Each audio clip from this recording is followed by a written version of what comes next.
It's the Mixed Martial Arts Hour with Ariel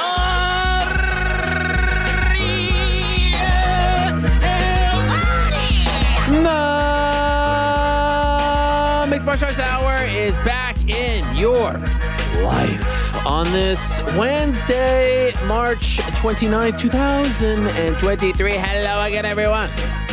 I sure hope you're doing well. It is great to be here on a Wednesday on the road to WrestleMania.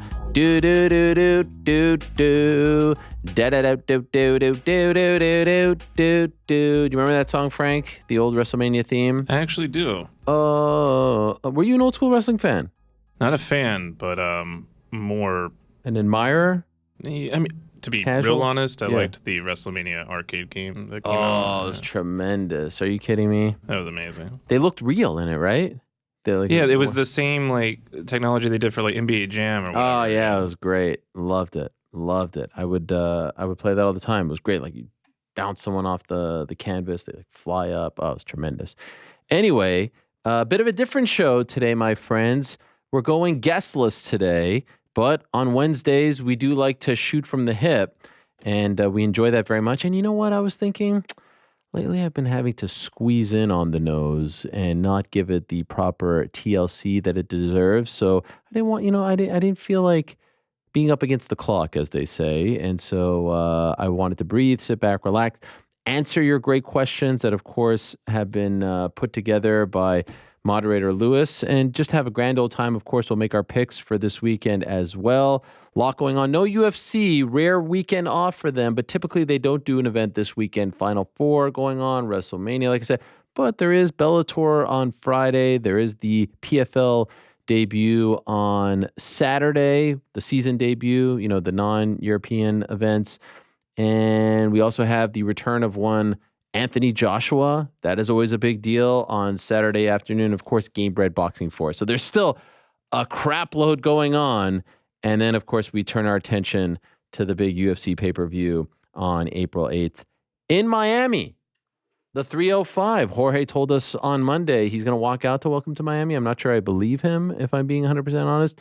But still, I look forward to it. Not sure why I'm holding a pen and a pencil right now.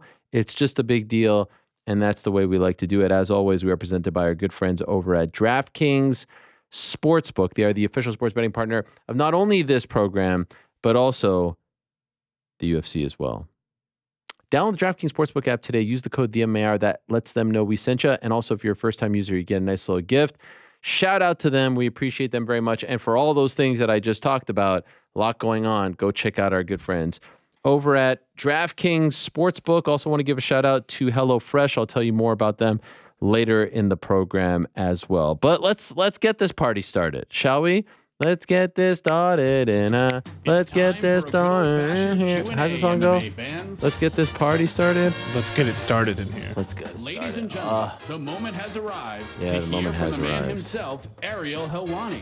That is me. Thank you, Mike Heck. Live from the Box Studios in beautiful New Time York City. to shoot It's from the on hip. Everyone's nose. favorite segment of the What do you week. think of is that weather time. To today? answer your The questions. weather is Get just out of your seats fantastic. and on your feet because Kidding me? here he is. Is there anything better? Ariel Helwani. Is there anything better than March, April? I know GC loves this time. I mean, you've got the Masters coming up. You've got the Final Four. You've got baseball about to kick off. Or kick off wouldn't be the best word. WrestleMania. WrestleMania. How hyped are you? Scale of 1 to 10. Let's go ahead and put it at a 6. 6? But that, I mean, Wait. it's Wednesday. It is. So we It still is got some Wednesday. time. Yeah. You had a 6, not bad. Don't forget, it's 2 nights. So it's Saturday, Sunday. Don't want you to burn yourself out. I was Saturday. gonna say that. I feel like that kind of. You don't like the Is 2 that night a good thing? thing in the wrestling world? If I'm being Everyone honest, loves the 2-night thing. don't love the 2 nights. I like you. Why? You see the set once. It's a 1-day affair. But Oh, it's Saturday and Sunday. yeah, what do you think it was? Friday and Saturday. Nah, it's I didn't have plans for Saturday at this point. I mean, we're making this a combat sports weekend. Start Friday with Bellator, then PFL Saturday, Game Bread Boxing. Don't forget about Saturday, Anthony Joshua beforehand. Anthony Joshua Saturday. You're now a proud subscriber of DAZN. Thanks for yes. your friends. Oh my gosh. I mean, Salute. yeah. Huge thanks to our friends over at DAZN. yeah. So I mean, there's a lot to like. Yeah, it's Saturday, Sunday. Look, the purist in me likes 1 day. You see the set once, you don't come back. But I mean, they get 70,000 people. Both like you're doubling it up. You know what I mean? You're doubling it up. So it's hard to turn that down. In any event, let's see if anyone asks us about all of this. Number one is Cheeto pancakes, guys. And I do have to address something that that moderator Lewis has brought to my attention. There seems to be a thing going on the old Substack where people, and in this case, Cheeto did do it when we put out the solicitation for the questions, where they are just writing a letter. So they're first up, but then they come back hours later, edit the question, and then they put in their question because they want the distinction of being first. What? How do we feel about this? Is that cheating, or do you respect the Gaming hustle? the system. No.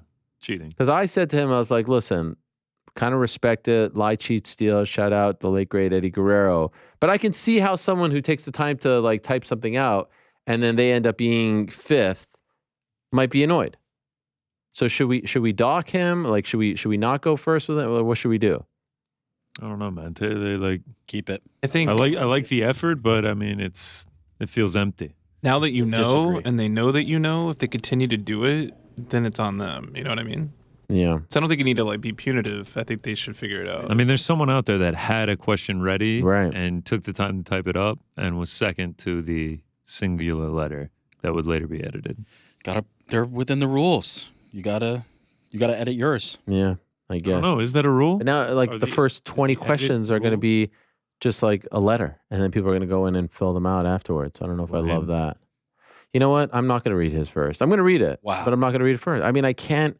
Now that we know, I feel like here I am talking about precedents being set in other facets of MMA. How can I ignore this bad precedent being set? Now, how are we gonna keep track? Moderator Lewis does. There's timestamps. So he'll have to know. He sees it.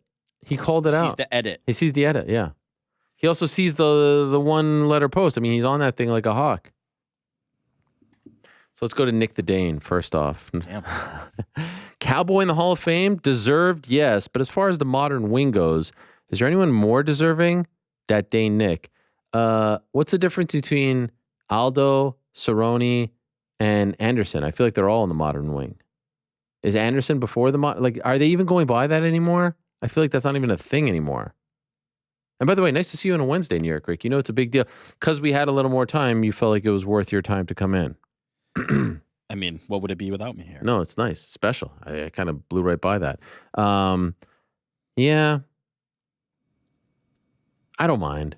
Like we said on Monday, company guy, always delivered, stepped up. Who cares? This whole modern way, like, I'm going to piss off my friend Ant Evans here because he came up with it. But I don't feel like you have to, it doesn't have to be like check off. If it fits, it fits. But just keep adding, like you have these buckets now. Just keep adding to the buckets. All right, we've got another addition to the modern wing. We've got another addition to the pioneer wing. We've got another addition to the contributor wing. It doesn't have to be every time. It's like in the Baseball Hall of Fame, which I think is kind of like the gold standard in many respects because like the restrictions are so strict.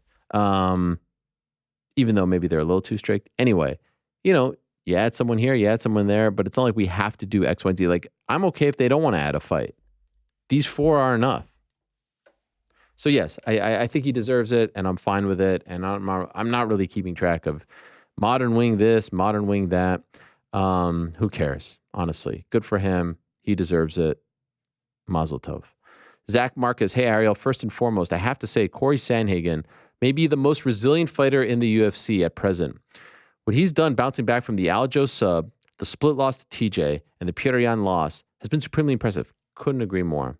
He's made it known he belongs at the top. With that said, I was a bit surprised by the call out of Merab. With Merab in a holding pattern currently, and not to mention being a tougher fight, I thought Corey should have called out Suga to see who gets the next title shot, or should have called out Aljo directly in the arena, assuming he wins. That would have been even dumber. He's got to fight. Why would he call him out? 2 benches lost. Either way, I think the UFC gives him Merab, but now it's not even a question. What are your thoughts? Helwani 10-7 Zach. I loved everything about it. He picked the tougher guy, the lesser known guy, but the guy who he respects the most and the one that he thinks gets him closer to title shot. He's not delusional. He thinks that Suga is going to be next. He knows that Aljo is fighting Henry Cejudo on May 6th. Why the F not? Go for it. I loved it. I loved everything about it. I thought it was brilliant. No problems with it. And in fact, it made me respect him even more. And I didn't even think that was possible. He went for the tougher guy. Isn't this what we want? We want the division to move along. We want sensible and sensical call outs. We don't want guy like if he called out Aljo, everyone would roll their eyes. Like, why are you calling out Aljo? He might lose the belt. Eventually they're gonna run that one back. I feel like they are. But no, this was, I mean, how many people are calling on Merab? Very few. Cheeto pancakes. What is up, Ariel? I know you and the boys discussed it last week, but at the post-fight presser, Dana White was asked again about Colby Covington being next for the title. He again reiterated that he is in fact next without a doubt. I'm just wondering why he's so adamant about Colby getting the shot. He even suggested that he's not too big a fan of Colby's either. As I said last week, are they ultimately trying to set up a Conor versus Colby title fight? I don't think so. I'm just still confused about the whole thing. I don't know. Sometimes Dana gets on these things and he becomes adamant about it. And as I said on Monday, like he was actually inaccurate. Well, first he said, I don't make fights on Saturday, although last week he did. And Oscar Willis did remind him, last week you did. Yes, I did. But that one made all the sense in the world. Really? What about Bilal? What about this guy? What about the Burns-Masvidal fight, et cetera, et cetera? But then he said Leon didn't take a fight for 2 years. Not true. It was actually 18 months. And he had a stretch of 8 fights that he had agreed to. Only 2 of them came to fruition. Like between, what was it? Like in that stretch, he had, let me get this right.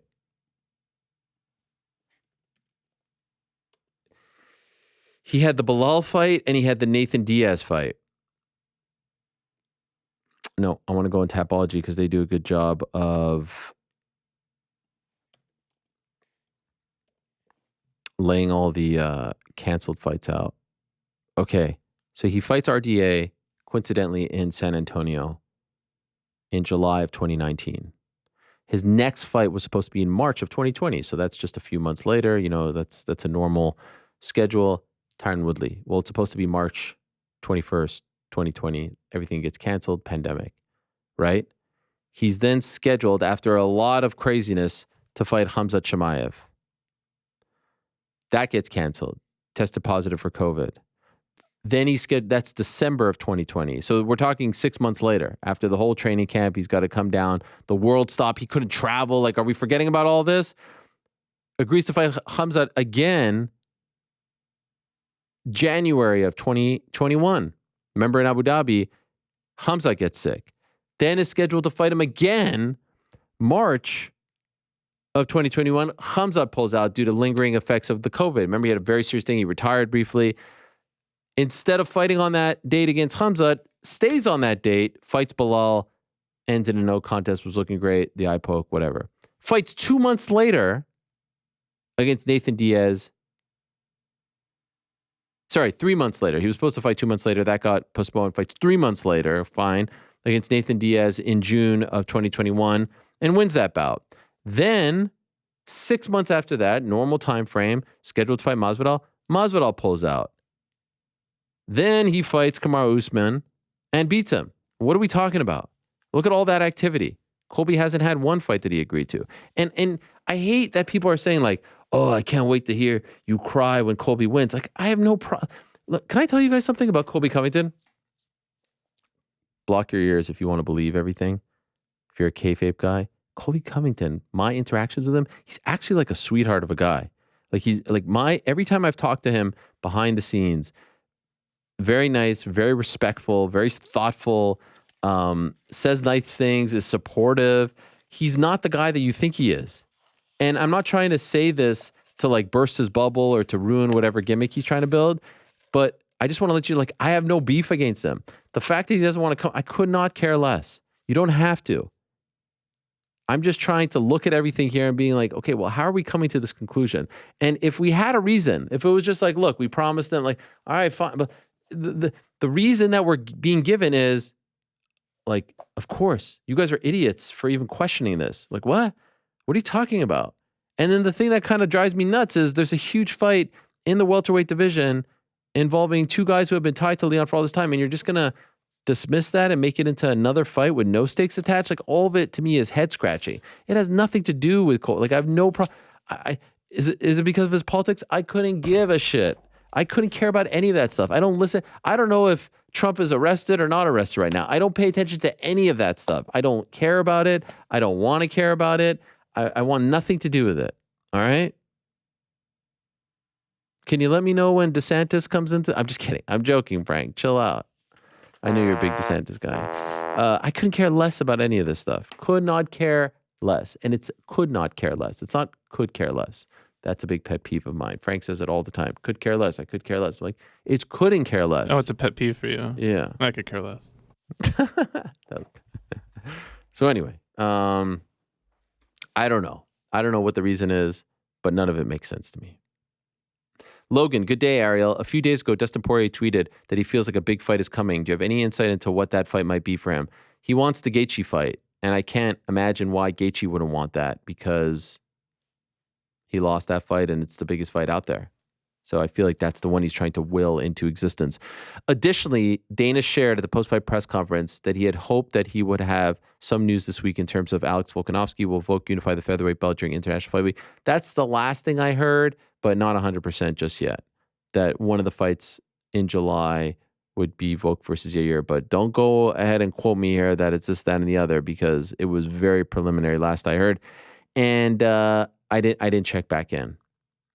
You know, there's a lot of times that news gets announced. I was like, oh, wow, I knew that. And I forgot to check, you know, I'm just like, can I be honest? Like, I'm just not on that grind. You know what I mean? Like, you know, I was in that rat race, not on that grind right now. It's not as fulfilling as it once was. Hey, is it true that your client or you're fighting so-and-so? Ah, bro, I can't tell you, man. UFC told me they'd cancel the fight if you broke it. Really? Why would they cancel the fight?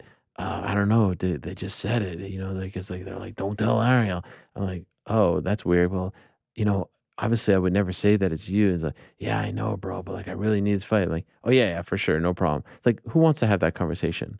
And you know how many times I've had that conversation? I don't need that. Honestly, I get more joy out of having them on the show. So who needs it? So I could tweet it and then everyone else can just run with it. Like, who cares?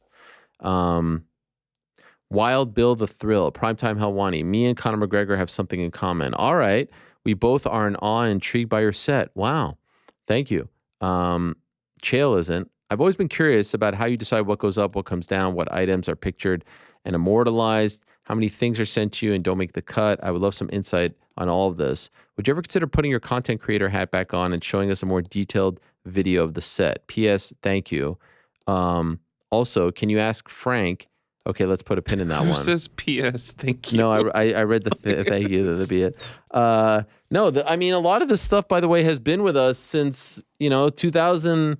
I mean, no joke, some of this stuff has been with us since the AOL days, like the Round 5 figurines. And the crazy thing is, it's like it's gone from one AOL set to another, to the first SB Nation, to that one show that we did in the control room, which was a disaster, and John Jones was in studio, as crazy as that sounds. Then the makeshift set at SB Nation, then the second one, then the third one, then the fourth one, then this one, to ESPN, to one set at ESPN, to a second set at ESPN, to back here. I mean, some of these things have traveled, and they've seen some shit. And I just keep adding, and it's just, there's a story, like there's a haggis right there that was sent to us from Robert Whiteford, the Flying Judoka. There's a Cub Swanson doll there. There's a cup with my face on it. There's a Sugar Sean O'Malley glove set over there. There's a Combate Americas glove. There's a Nawad Lahat there. There's even a Gina Carano toy, my old friend Gina. Sean O'Malley, some pictures. I mean, it's just like, it's a smorgasbord. You got the Action Bronson record over there. El Crocodilo Turbo, something like that. So I don't know. I like, at home, I always argue with my wife about my office being like too much tchotchkes. I like the tchotchkes. I kind of like a cluttered room. I guess I'm not a minimalist.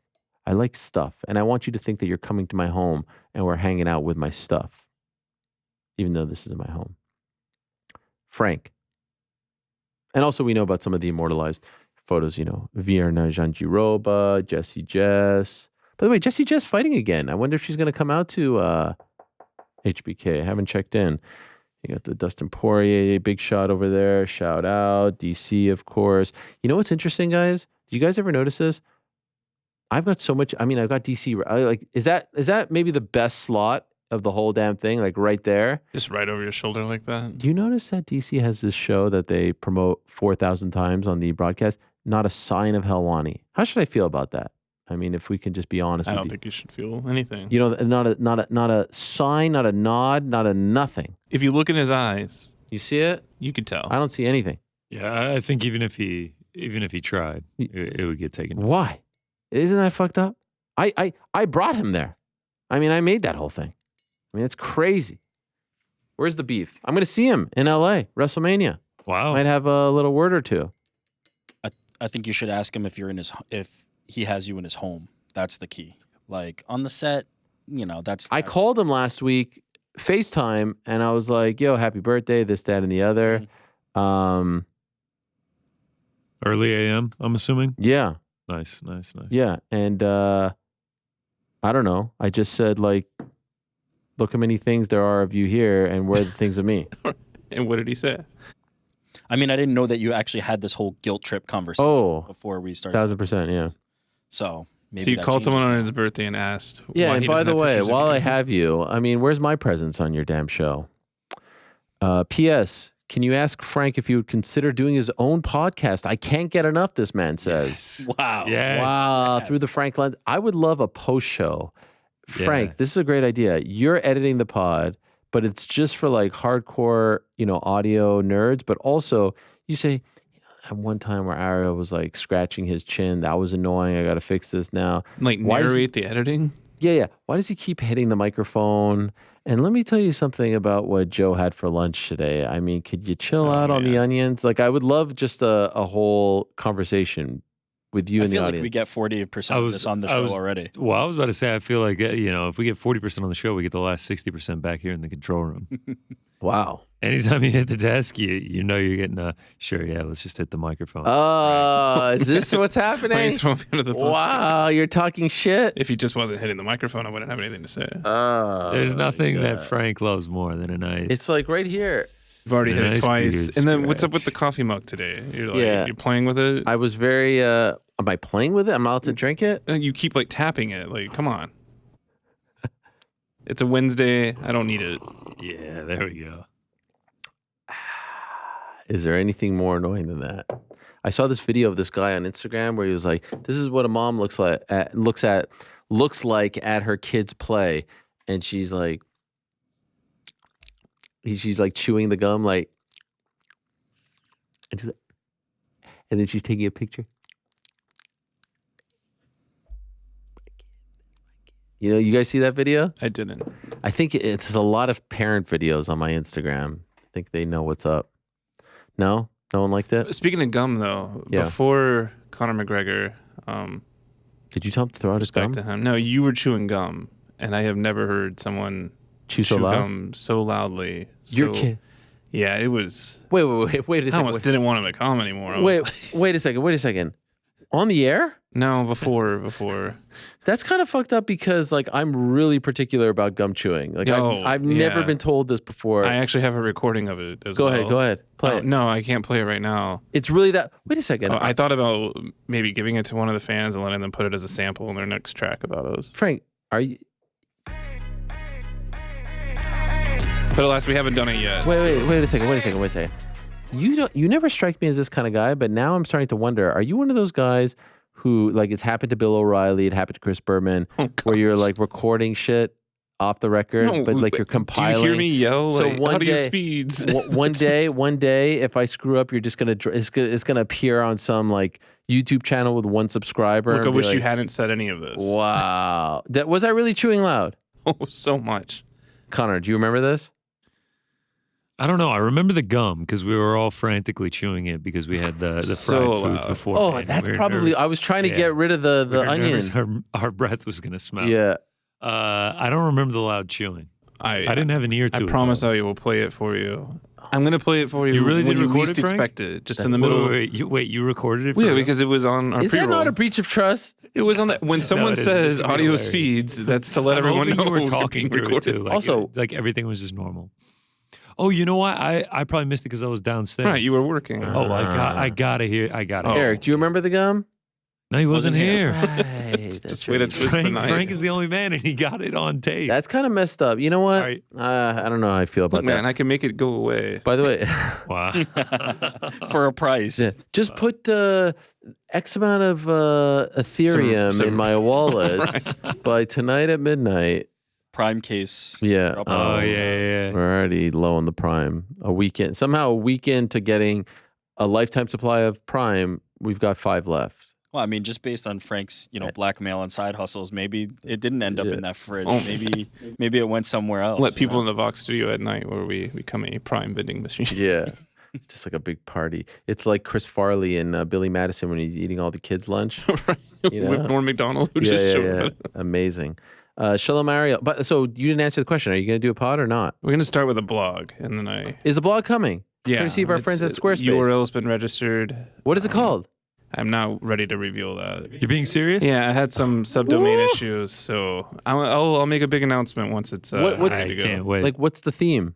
What are we talking about? It's my life in working in media in New York with Oh my with god! all you great people. This is great. Wow, TST better look out. I feel like Yeah. we get He too. stands no chance. I can see Stands the no rights chance. being optioned right now. This is the next Sex in the City, right? Oh, this is. Hey, and I'm great. thinking I'm going to name it P.S. Thank you. Because I still can't believe you did that. Wait, say that again. I didn't hear you. P.S. Thank you. You know yourself, Frank. You know yourself. You know what I'm saying? You know what I'm imitating when I say that? No. Come on, I'm sorry, I don't. Eric. You know. I don't. Connor always says it. Not this Connor, McGregor. You know yourself. Come on. You don't know that? Oh, okay. He says it all the It's time. not like a very iconic line. Oh, Yeah. you'll see now. You'll notice now. One's the good man. Good man. Good Good man. man. Yeah, Roast, right? 34 years of age. sure. Yes, years of Yeah. age is a big one. Now I can't stop noticing it. Debo, Shalom Ariel, with the Fury Usyk fight being canceled. Womp womp. Do you think this opens up a new possibility for Francis Ngannou to fight Fury, or will he still get Wilder? I'm going to be honest with you. I don't believe it's canceled. Don't believe it.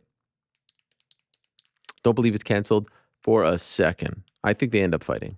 I refuse to believe that they're going to squander this. I don't think they're going to end up fighting. Oh, are Not you next. kidding me? Mm, I refuse to believe this. I've been hearing if Joe Joyce wins, Fury versus Joyce. Yeah, I don't think the Usyk fight is happening. Unfortunately for us. I refuse to believe. But I definitely don't think it's Francis. I'll say that. I don't think so either. But honestly, I think it would be such a bad look if they don't figure this out. Yeah, I don't think they will. I don't think Tyson Fury cares enough, which is weird to me and baffling, but I don't think Tyson Fury cares enough to get it done. So, yeah, I'm predicting doom and gloom, and I'd rather be wrong. Yeah.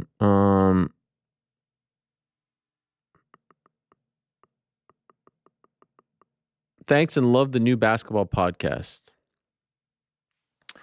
I appreciate it. Thank you. Having a blast. Doing all kinds of fun things these days. This is what we envisioned when Independent Helwani was born. Ben B. Gamer. Hey, Ariel, do you think that it's essential now for judges to speak to the media after a big pay-per-view or controversial decision? It's shocking how one judge gave the win to Cheeto and another had 50 to 45 for Corey Sandhagen. Would this clarify anything and allow for judges to be more impartial? Thanks, Ben. I mean, I don't know if it will clarify anything and make judges more impartial, but if I'm being honest, like it's amazing how they just get off scot-free. Like even in the NFL and the NBA, and I've talked about this before, like there's a pool reporter and they put out a statement and there's a Twitter account where they review the last 2 minutes in the NBA. Here, where they have, like in those sports, the judges and referees don't even determine the winners. In this sport, they do. If it goes the distance and you don't hear from them and you don't know what they look like or sound like and you get no explanation, you get no statement, you get no pool reporter, it's baffling. It's backwards. It's insane if you ask me.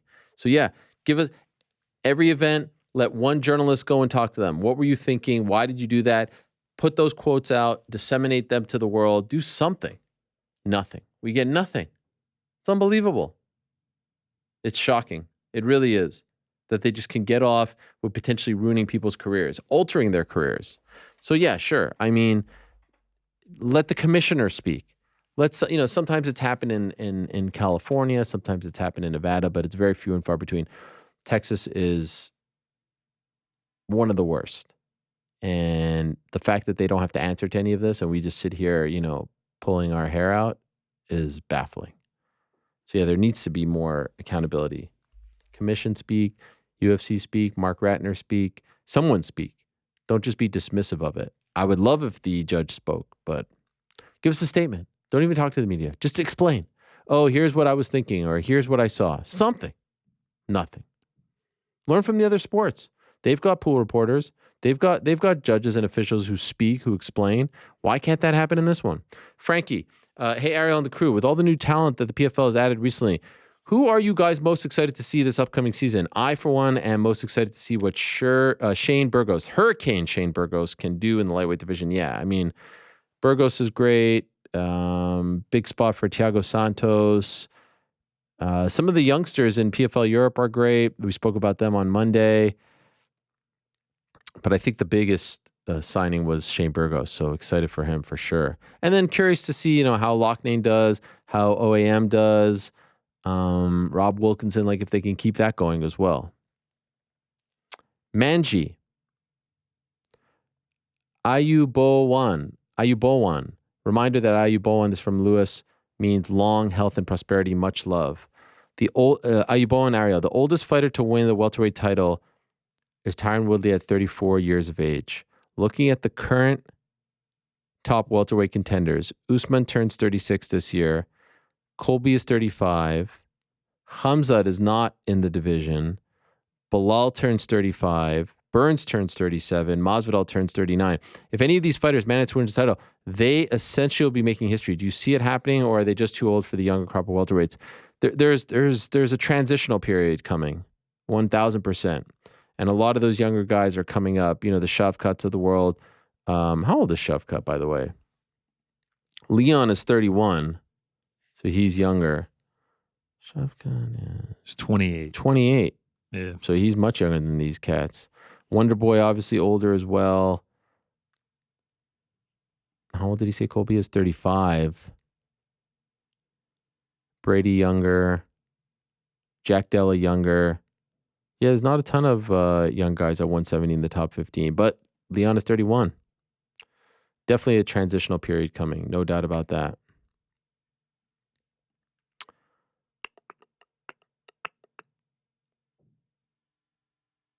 Abe, happy WrestleMania week. Thank you, my friend. I'm so excited and just wanted to get your thoughts ahead of the big event. Will you be there? Yes. What's your predictions? Does Cody dethrone Reigns? Does The Rock feature in his home state? Surprise comebacks? And what other matches are you looking forward to most? I'm personally predicting Rollins and Logan Paul steal the show and would love to see Orton return. Also, on a separate note, have you followed the latest in the CM Punk versus everyone drama? If I'm so crazy for wondering if creating heat with a Jericho could be a work setting up a return, do you think there's any chance he returns to AEW? Much love, your boy Abe. WrestleMania 39, Saturday and Sunday. It's a nice little card so far. I dig it. Austin Theory and John Cena kicking off night one is kicked off by John Cena. Can you believe that, guys? For the U.S. Championship, John Cena versus Austin Theory, also on night one. Seth freaking Rollins against Logan Paul. I agree, that could be great. The build has been fun. What about the returning legends Trish Stratus and Lita and Becky Lynch against Damage Control? That's fun. Night two is obviously going to be headlined by Roman Reigns versus Paul Heyman. Excuse me, Roman Reigns versus Cody Rhodes and Paul Heyman in Roman's corner. Oh, we got it right there. Look at that. Also, we don't know what days these fights are happening or matches, but they have been announced. Charlotte Flair versus Rhea Ripley. Bianca Belair versus Asuka. Brock Lesnar versus Omos. Gunther versus Sheamus versus Drew McIntyre for the IC title. Edge versus Finn Balor, Hell in a Cell, tremendous. Liv Morgan and Raquel versus Natalya and Shotzi versus Ronda Rousey and Shayna Baszler versus a TBA team, Braun Strowman and Ricochet versus the Street Profits versus Alpha Academy versus the Viking Raiders. That should be wild. The Usos versus Kevin Owens and Sami Zayn, Rey Mysterio versus Dominic Mysterio. If it was up to me, Owens and Sami headline night one. And I can't wait for that. I think it's one of the biggest tag matches of the last 20 years. WrestleMania 1 was headlined by a tag match. It was Piper and Mr. Wonderful Paul Orndorff versus Hogan and Mr. T. But tag matches have often, over the years especially, kind of flown under the radar. This is a gigantic one. because it's tied to the main event picture as well. And you got the story with Owens and Zayn and the Usos and the Bloodline and Roman Reigns and all this stuff. Tremendous. That's what I would do. Do I think any big surprises like The Rock? I don't know. I'm not getting my hopes up. I thought The Rock was going to come back. Doesn't look like it's happening. Thought he was going to go up against Roman Reigns. Doesn't look like that's obviously not happening. The CM Punk stuff I've checked out on. It's just too much drama for me. I don't know. Don't really have a lot of interest, honestly. Is he coming? Is he going? I don't know. What's going on over there? Why is there so much drama over there? Why is there so much drama in wrestling? Jeez. Remember a month and a half or so ago when I showed up on Elimination Chamber and they all lost their freaking minds over there? Like, how dumb was that in retrospect? Crazy mofos. I was like showing up in my hometown. And everyone's like, he's compromised. I can never watch his interviews again. Oh, the horror. Freakazoids. Much love, your boy Bay. I'm very excited. GC's excited. You got some picks for us, right? I got some things I want to go over with you. Should we do it now or after? Oh, you can keep going. We can do All it. right, fine. We'll go over it after. But I'm very excited. I haven't been to LA in a really long time. I was there for the Isaac Cruz, Gervonta Davis weigh-in for like 36 hours. I did the weigh-in show for Showtime. Love LA. And in fact, I will tell you, I'm actually going to be there for a minute, as the kids like to say, which technically in this case is a week, because I'm actually sticking around to, I don't know if it's like moderate or host the premiere of the, let me see, I don't want to screw this up.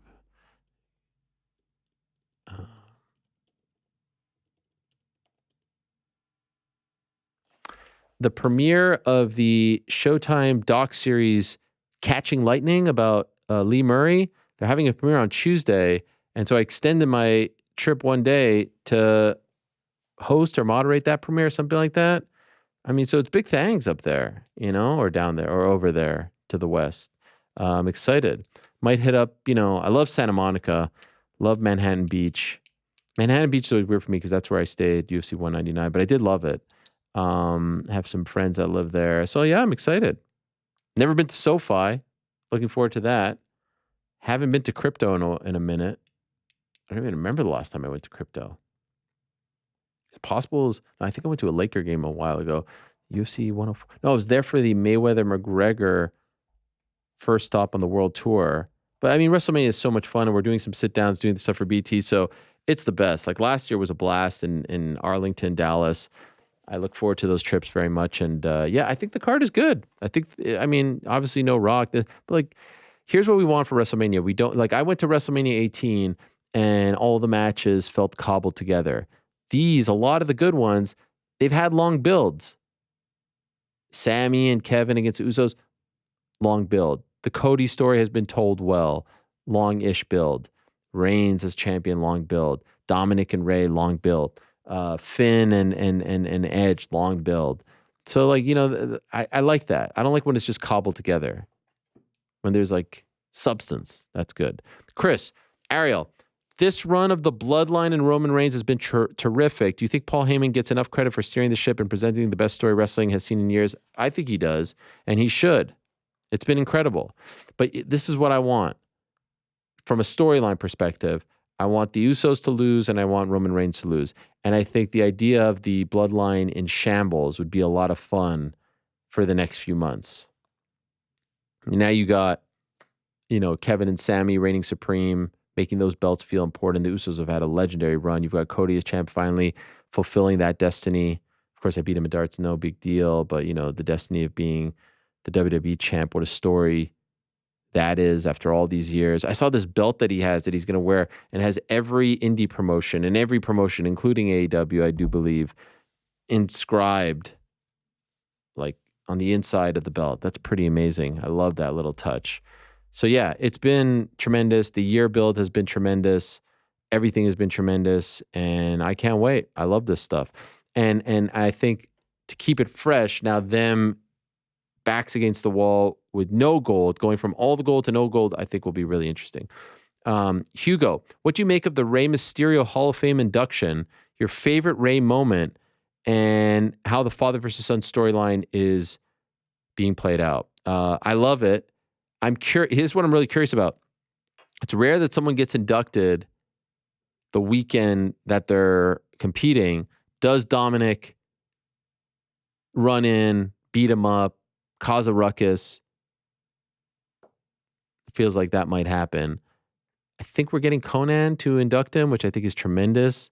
What a legend Rey Mysterio is. I would love to see. I think it would be cool if for this one, but like we've been on this roller coaster ride with the Mysterios for so long. Dominic was a part of the feud back in the day with Eddie Guerrero, little kid, and now to see his mom there, Rey's wife, his sister involved on Friday, it's been done really well. It's been done really well. He's reluctant and he finally snaps. Andy Kaufman being inducted is going to be tremendous. I can't wait for that. Stacy Keibler, they just announced, is going to be inducted. Kind of came out of left field on that one, but that's cool. She was awesome. Favorite Rey Mysterio moment? Man, the Eddie Guerrero match back in the day when he wore at Halloween Havoc, where he wore the skeleton costume. That was amazing. Obviously, when he won the belt, his run in the early 2000s was pretty great because they didn't usually give a smaller guy, and everyone thought the smaller Rey Mysterio wouldn't ever get the championship in WWE because they liked the bigger guys, and he had a tremendous run. Who's that jumping out the sky? R-E-Y Mysterio. Here we go. And let me tell you something about Rey Mysterio. It's impossible to find a bigger mensch than that guy. Like, you think it's not even real. Mensch of all mensches. Salt of the earth. Just an unbelievable guy. Huge fan of his. So nice. 619, tremendous. Mask, tremendous. The whole thing's tremendous. And does he retire after, the match on, Saturday, Sunday, I don't know when it is, but does he retire? Is that the way he goes out? Would be pretty damn amazing. What if he retires? They hug it out. They have this moment. Dominic wins, goes over, have this moment. He gives him the mask. Oh, I'm getting chills right now, Frank, just talking about this. He gives Dominic the mask, puts it on Dominic. He walks out maskless, and Dominic now has the mask forever. Is that possible? Is that possible, Frank? Yeah. New York Rick, you're into the storyline, right? I mean, you get up for these. I'm aware of the storyline. You're a periphery fan. You don't watch, but you're aware. I'm aware. I stay up on some certain podcasts that we... Yeah. Wouldn't that be great? Rey goes up against his legit son, loses, gives him the mask. And then the legacy continues that way. Yeah, I dig that. Although Dominic's been great with the Judgment Day. He really has come into his own. It feels like, has Rey even lost a step? Maybe he can do this for another 10 He's getting older. years. I mean, the body, he's taking some bumps, this guy. He's the man. He's almost immortal. I don't know if you guys know this, but he gifted me a freaking Money in the Bank luchador mask. I mean, you talk about that. That's pretty cool. One of the all-time great honors of my life. True match. Hello. If you could book the perfect UFC 300 pay-per-view right now with 3 plausible title fights and 2 more main card fights, who do you book? 300 should fall in March or April of next year. Going to be weird that it's not International Fight Week, right? 100 was, 200 was, but it looks like the timing, because 290 is this July, so unless they space things out. And maybe they go with the halves. They did that for Fox back in the day. They did a 17 and a half or a 37 and a half. It was weird. Anyway, for me, in a perfect world, Conor has beaten Chandler later this year and is set to fight for the 170 strap versus Leon. And Cejudo has beaten Aljo and O'Malley between now and then and is facing Volk for the 45 strap. Can you imagine Conor and Cejudo both going for a third title at 300? Shout out to Patricio Pitbull. Question is, would Conor let it fly since Cejudo's fight would obviously come first? Cole adds, you got to have Jim Miller, and that is true because he fought at 100 and 200, and he's so close to 300. He's got to be on there. What a feat that would be, right? I mean, never again could we see something like that, I don't think. I don't know. If I'm being honest, it feels like it's too far away. I mean, yeah, you want the big dogs on there, but who's the champ at 55? Who's the champ at 70? Who's the champ at heavyweight? Is John Jones fighting? Do you go back to that well? Like, I feel like, honestly, I don't mean to, pass the buck on this one, but it feels almost impossible to predict.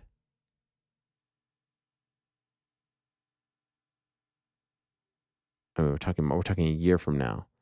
It's not too far away, but someone in the glamour divisions, some of the big names, they'll do it up big. I wonder if they're going to make the. I wonder if they're going to make the. What's the thing? The mat yellow. Do you remember that? Like when they made the mat for UFC 200. I wonder if they're going to do that or something special like that. I dug that. I think they. I didn't mind I it. hope they add some. It like, made it feel company different. music. Yeah. I, So I know some people didn't like it, but like now every time you see that footage, you're like, oh yeah, that was 200, right? I like that. Look different. Max, hello Ariel. Short one this week. What's next for Bobby Knuckles? Greetings from Germany. Shout out. Guten Tag. I don't know. Costa, Hamzat, one of these names got to be a big name, right? Guess maybe they run back the Costa fight would be possible. They were supposed to fight. Got canceled in Australia, but yeah, I'd love to see him back. Jamal 2020. While this question caught me, this question caught me while I was at brunch, and it got me thinking. What's the best brunch drink? Bloody Mary, mimosa, tequila sunrise. First of all, love that song. Remember that song, Frank? Tequila sunrise, bloodshot eyes. My, how time flies. Remember that? Yeah, but I try to forget it. It was a good song. Cypress Hill? Just wasn't my favorite. Sheesh. If I'm being honest, don't get to brunch. I mean, I feel like the childrenless members of the team might get to brunch more than I do. GC, big brunch guy? Yeah, it's a mimosa. It's mimosa? Yeah, Not Bloody Mary? Bloody Mary is good, but like, how many are you going to be able to drink? How many do you need? What's in a tequila sunrise? Tequila and need, orange Frank? juice. And a little bit of I don't grenadine. I'm not the biggest tequila guy.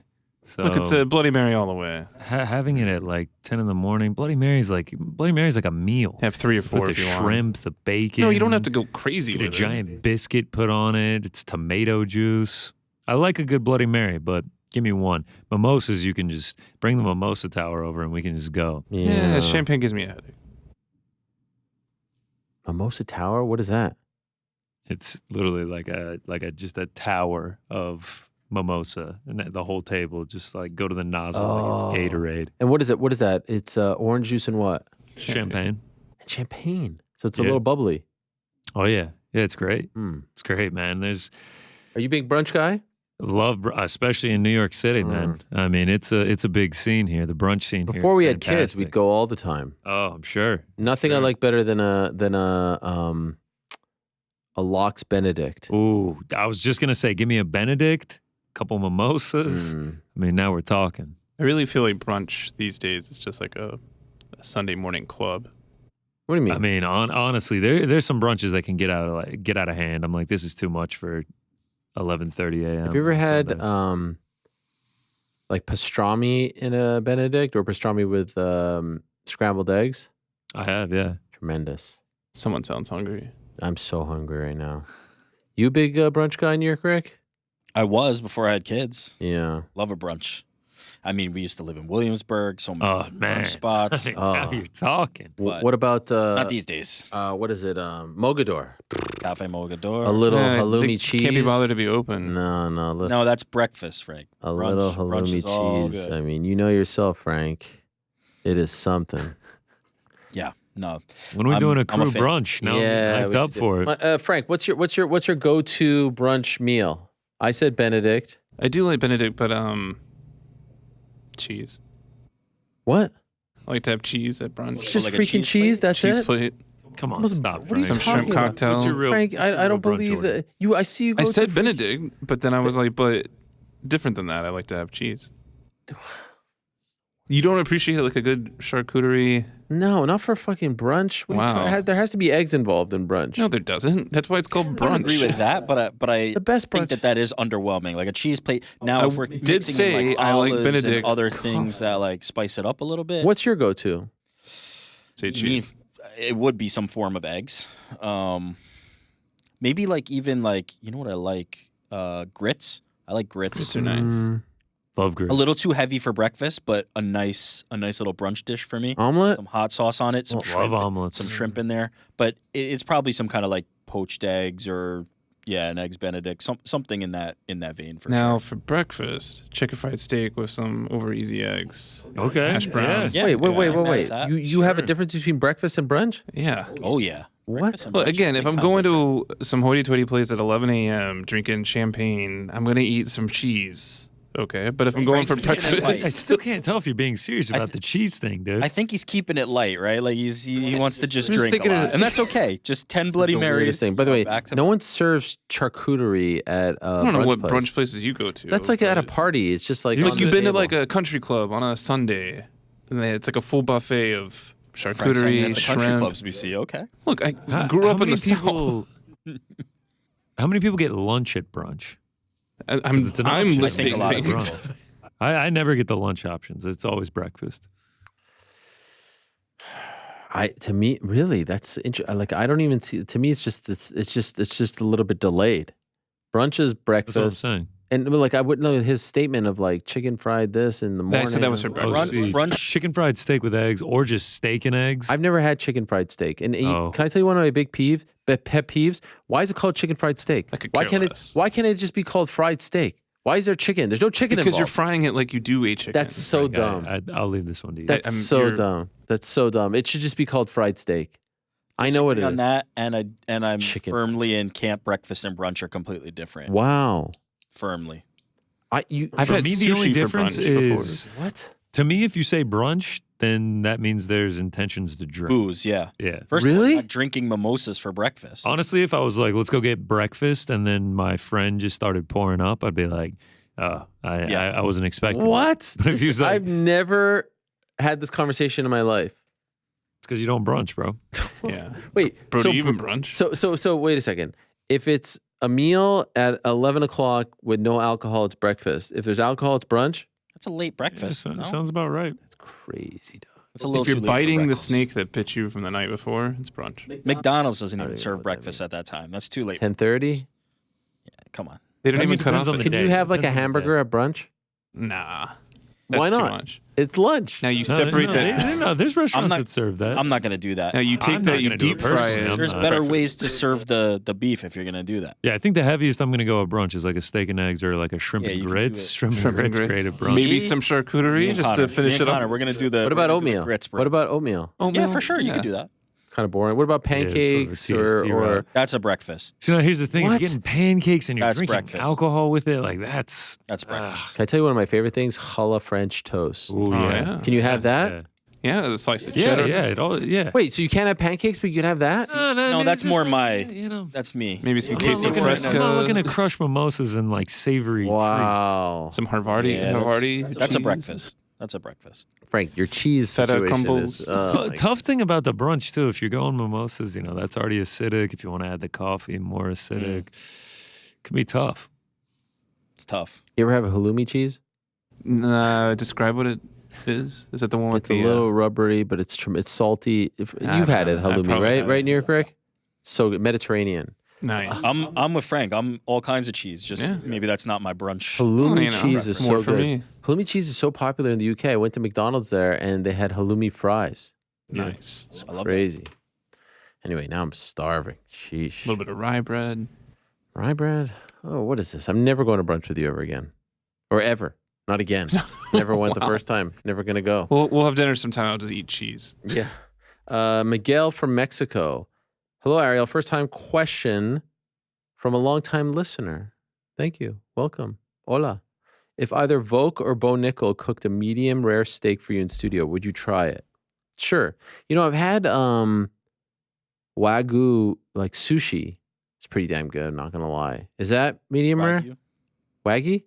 Wagyu. Like you've had a piece of No, I don't think you meat? pronounce the Y. Excuse me. Wagyu. No, it's Wagyu. Wagyu. Am I right, Frank? Wagyu. Wagyu.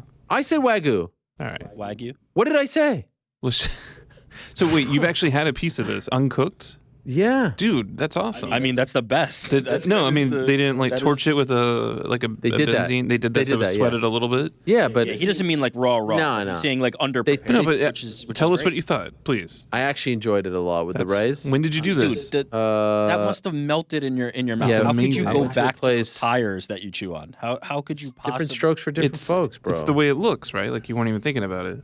It was really nice, but it was nice because it was like the mix of like the really hot because it was just like torch, but then the rice was like also warm, but a little less warm. When did you do this? Valentine's Day. Went to And a you just sushi now place. told it. Wow. Yeah, is that a big deal? Should Yeah, I asked you get the breaking news. Here it goes. Now I want you to think about salmonella and all the different parasites. Now I'm so sick. I mean, it's Why would been you do that, it's Frank? been a month. Why did you do that? Yeah, that's a real dick move. If they came in and cooked it for me, of course, I'm not gonna be, I'm not gonna be rude. I'm a very polite eater, if you will. But I mean, I'm not chomping at the bit, if I'm being honest. But yeah, Champing at the bit. champing at the bit or chomping at the bit? Champing. Okay, that one I you're could right. care less. It's really Oh, champing. I'm right. I mean, I'm always right. It's actually champing? champing. I'm just now learning this. Thought it was chomping Champing my at whole the life. Champing at the bit. Because it's like with a horse, you put something in It's the one mouth. of those. What are they called? Malprophisms, like where it's been mispronounced, and I just mispronounced that, but it's been mispronounced so many times that people accept both. Just say there's no such thing as a Wait a second. biopic. Wait a second. According to Grammarist.com, the quick answer to whether champ or chomp is correct. Pop-up just came up. The question is correct. It's champing at the bit. Like Both are of acceptable those. for modern use, Yes, meaning you can use either. To champ or chomp at the bit is to be restless or unable to show restraint. Yeah, it's like how in the dictionary now literally can mean figuratively or Okay, literally. but here's the thing: like champing stems from Old Middle English. Like we're not, like we've evolved. So I don't know if I'm gonna. You asked me what's correct. You didn't ask me if, to account for people using it incorrectly, they have accepted that. I acknowledge that. This is a spicy Wednesday. Just for the record, though, I never said wagyu. It's wagyu. It is wagyu. No, it's not. Wagyu. Yes. It is wagyu. No, it's not wagyu. Okay. Is Like it? you. Oh, let me see something. Hold on one second. You're gonna look this up. How to pronounce wagyu? Oh, here it is. Wait. Oh, wait. Wagyu beef. Wagyu. So as I said, No, it's 2 for 2. No. Wait. Wagyu beef. See, it's wagyu beef. Not you're saying wagyu. That's literally what I said. Wagyu beef. Wagyu. It's like Yeah, okay. it's like you How do hear you it say- and then it's the same. How and do you then say the day before Wednesday? How do you say that? Tuesday? Yeah, see, I say Tuesday. It's a Canadian thing. But just because you're saying them wrong doesn't mean that we accept I it. feel a little. This is like Canadian shaming, if I'm being honest. Look, I pronounced something wrong. How do you earlier. say I don't even something know how that's to say it. Organization? Organization. Yes, I say organization. It's just Well, first of all, that's the wrong emphasis on the wrong. no, syllable. it's a Canadian But thing. that's It's a not- Canadian that's not thing. I'm pronouncing sorry, it I'm not correctly. going to take this shaming. How do you say Garage?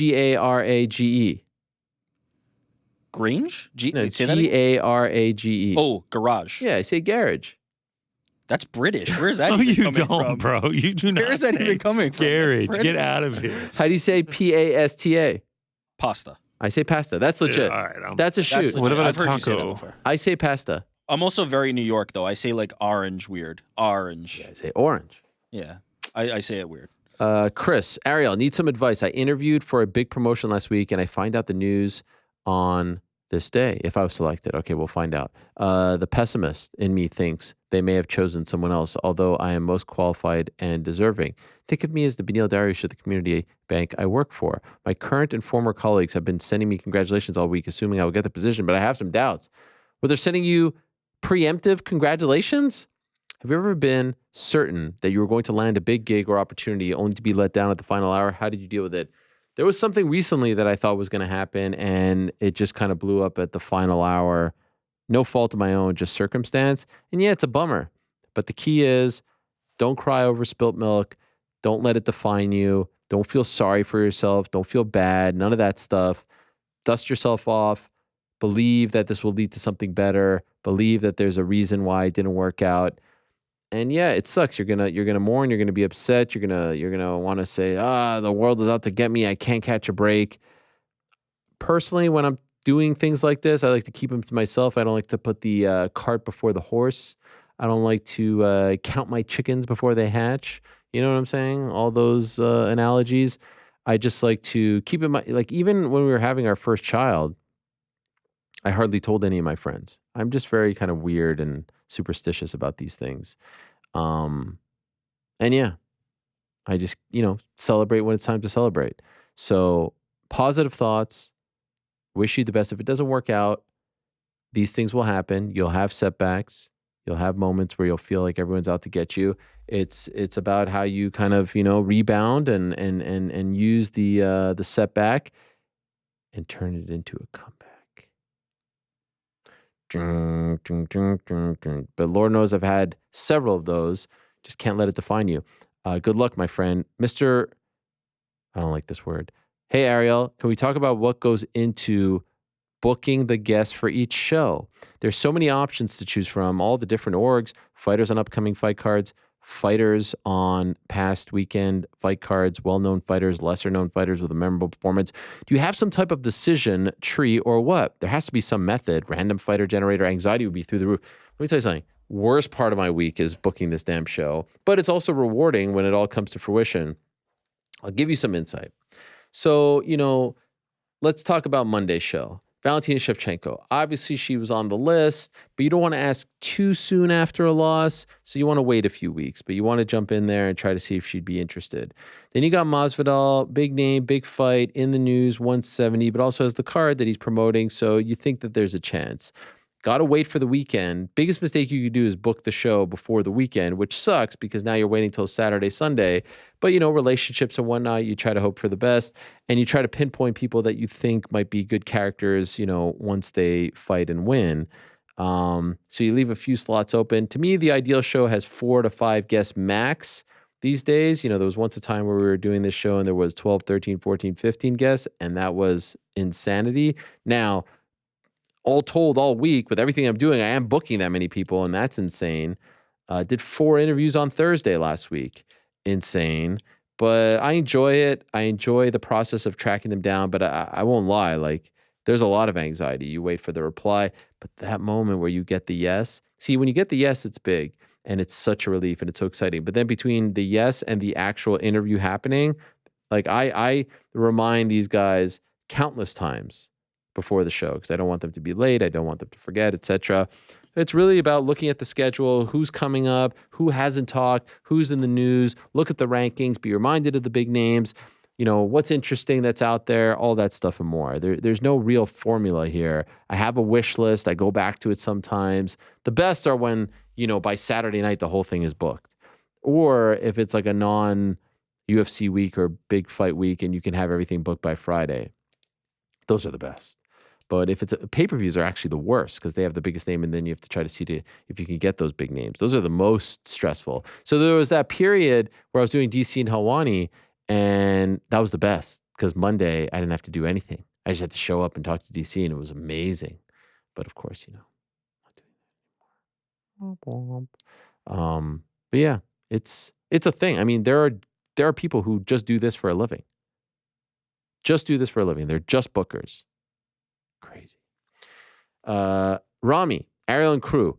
Awkward situation alert. Pandemic has screwed up my introduction routine. I don't know whether I'm supposed to fist bump, shake hands, high five, or dap someone up. How do you approach these situations with people that you aren't the most familiar with? Inspired by the Caleb Plant ducking your handshake. Yeah, I did the fist bump to Caleb, and he went for the handshake, and it was this whole weird thing. Did he grab your fist? It was just weird. I think he left me hanging. Here's the thing. Yesterday I was at my son's soccer game, right? No, 2 days ago. Here comes the story about the prime and the KSI. No. And here's the thing. There's a parent that comes on and they shake my hands. I don't want to shake hands. I'd rather do this. Can I do this? Why are you whispering? Well, because they might be listening. Bow is respectful. I think the best thing that you could possibly do is a bow. Bow. How are you? You put your hands together like that. Oh, it is bowed. so great to see you. It is so great. I just want to send my love and respect to your family. I like a good bow. I'm down for a bow. How about a curtsy? Here's the problem. Shake the hand.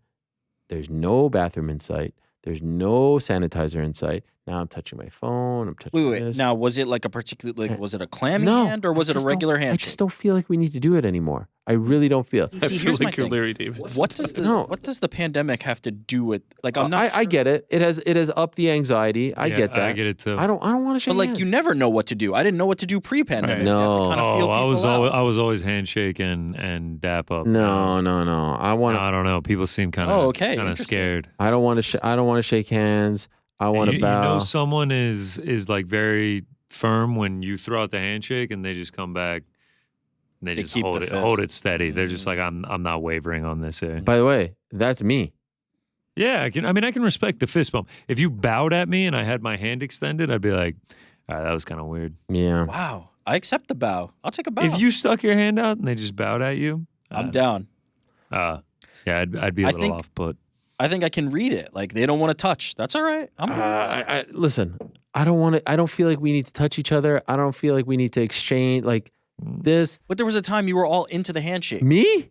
Yeah. When? You're sitting over here doing 6 permutations with Nate Diaz. Listen, Trying to figure it out. No, that's an example of my awkwardness. I don't know what to do.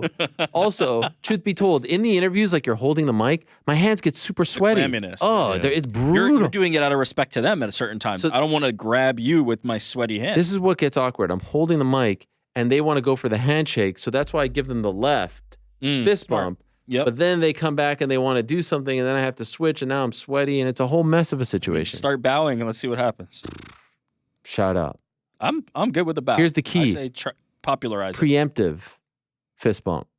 Fist bump is like You put the fist out early so that they're just That's like smart. That's smart. You Yeah, beat them smart. to the punch. set the tone. Literally. You You set remember the when tone. people were I'm a elbowing? handshake Yeah. dapper all day. So Elbows were weird. The elbows are weird. But you meet a parent, a dad, like you can't fist bump. Look, they bow at me. I true. excuse Why myself. not? You're at school and you meet the teacher and you're like, oh, hey, what's up, Oh, man. Mrs. So and so? Like what? why not? It's a mess of a situation. The key is really just have sanitizer on. Have sanitizer, but also I feel like everybody is awkward themselves about this. Like it's fine. Nobody's gonna remember that. Listen, Nobody's gonna remember that. is there anything worse than a freaking dead fish handshake? Yeah, there's a few Yeah, but things. we're that are avoiding worse. handshakes altogether in this If you scenario. initiate the handshake and it's a dead fish, Yeah, no good. it's tough luck. Listen. Oh, that is the worst. Oh, there's nothing worse than a wet dead fish handshake. No, we might as well not have met. When at you that bowed, point. were they? How many feet away from you were they? Sometimes I like to do it like 10 feet away just to set the tone. Right, that they're I'm like on not. their way to give you a handshake, and you bow at them. That's one and then thing. what's good is like you just address the bow. Oh, I just feel like it's a lot of respect. I'm showing you a lot of respect, so I hope you appreciate it. with the I hands hope you together go like with this. that. Listen, Oh, I always do the hands. Yeah. if you go with this, I'll go with it. I'll bow to everybody from now on. By the way, don't Chill. you feel great if someone's like, "Oh, what's up, That's Frank? awesome. How are you?" Yeah. Let's much do it. love, much love. Are we gonna bow? Salam Bow. alaikum. All right, I Bow. want a curtsy in there. I'm not. feels I'm like not a woman. yeah. I'm not going to curtsy. No, I mean, Like make that- it curtsy. because What's I wrong know with that that? behind the scenes, it feels like you're just doing it because you're afraid of the germs that I carry, not out of like a sign of It seems like a very like No. a Steve Jobs type thing. Like I'm just gonna bow Honestly, at I've been bowing for a long time. It's just a lot of people weren't getting behind it. Now I feel like they're getting behind it more. I'm in. You got me. All right. Let's bow. What's up, guys? Also, I don't mind a good salute. So, Salute's more of an salute, yeah. exit, I feel like, than a. Oh, what's up, man? How are you? How's your weekend? Not bad. It feels like that feels like you're doing a drive by. What's up? See, but- like it feels like you're walking by my desk and you're like, "What's up, man? How was the weekend?" Like, Yeah. See, bow is very like official and respectful. Now you're like minimizing. Now you might as well just head nod. Just give them the what's up. You know, like Hey, what's going on? yeah, where's the head nod coming? How was in? the weekend? I'm a head. Yeah, I like a good head nod. But see, that feels low. That feels low on the respect scale. Whereas a bow is very respectful. Now you're lowering yourself. It's amazing that we're talking about this right now, like about like greeting people, because to break the fourth wall, we had someone who just entered the studio. Hello there, and I'm going to bow to you right now. Don't you feel good that I just bowed to you? Don't See, you but feel? you See, can get out of this. She loves it. Yeah. What is she gonna do? Walk up and no, give she you just some nuts said this while is you're the on nicest show? greeting that she's ever received in her life. Can I throw something out? How did there? we time all this to happen exactly right now? This is unbelievable. Yes, Something go ahead. that I don't love is like when it's like my really close friends and we see each other very often, but every single time we see each other, like got to do the dap up and the hug Too and much, everything. too you much. don't It's like this. I don't like that. It's too like, much. bro, Oh, wow. I saw I you love it. like 8 hours ago. No one needs all of this. No one needs all of this. I hit like a heavy nod, just like. Damn, I'm. What about the The bro nod hug? is fine. How do you feel about the bro hug? I mean, if I haven't Every seen dap someone in is a a while, I feel like I'm down with it.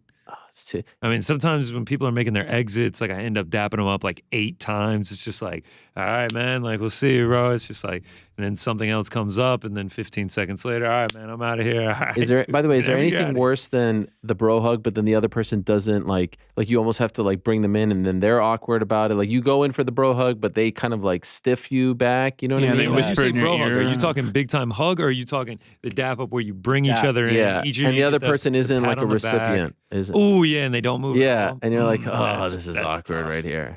Oh, I'm I'm bringing them in. They're coming in. Yeah. Yeah, if They're you're gonna getting do pulled it, in. like you might as well just go ahead and own it. Just like And when you're you do coming it, in, do you then man. transition to the this? No, that's first. The dap is first. Come on. What's wrong? with He's you? a that's bower. He typically doesn't on know. the way in. The I transition don't is know what it happening. is. Like you hit the dap, and then as you're bringing each other in, you make the shift. Big dapper. Daps all day for my boys. I'm one of the top 3 worst huggers of all time, but I'll tell you what, like if I really go into it, I could give a good hug. I just don't want to because of, the germs and everything.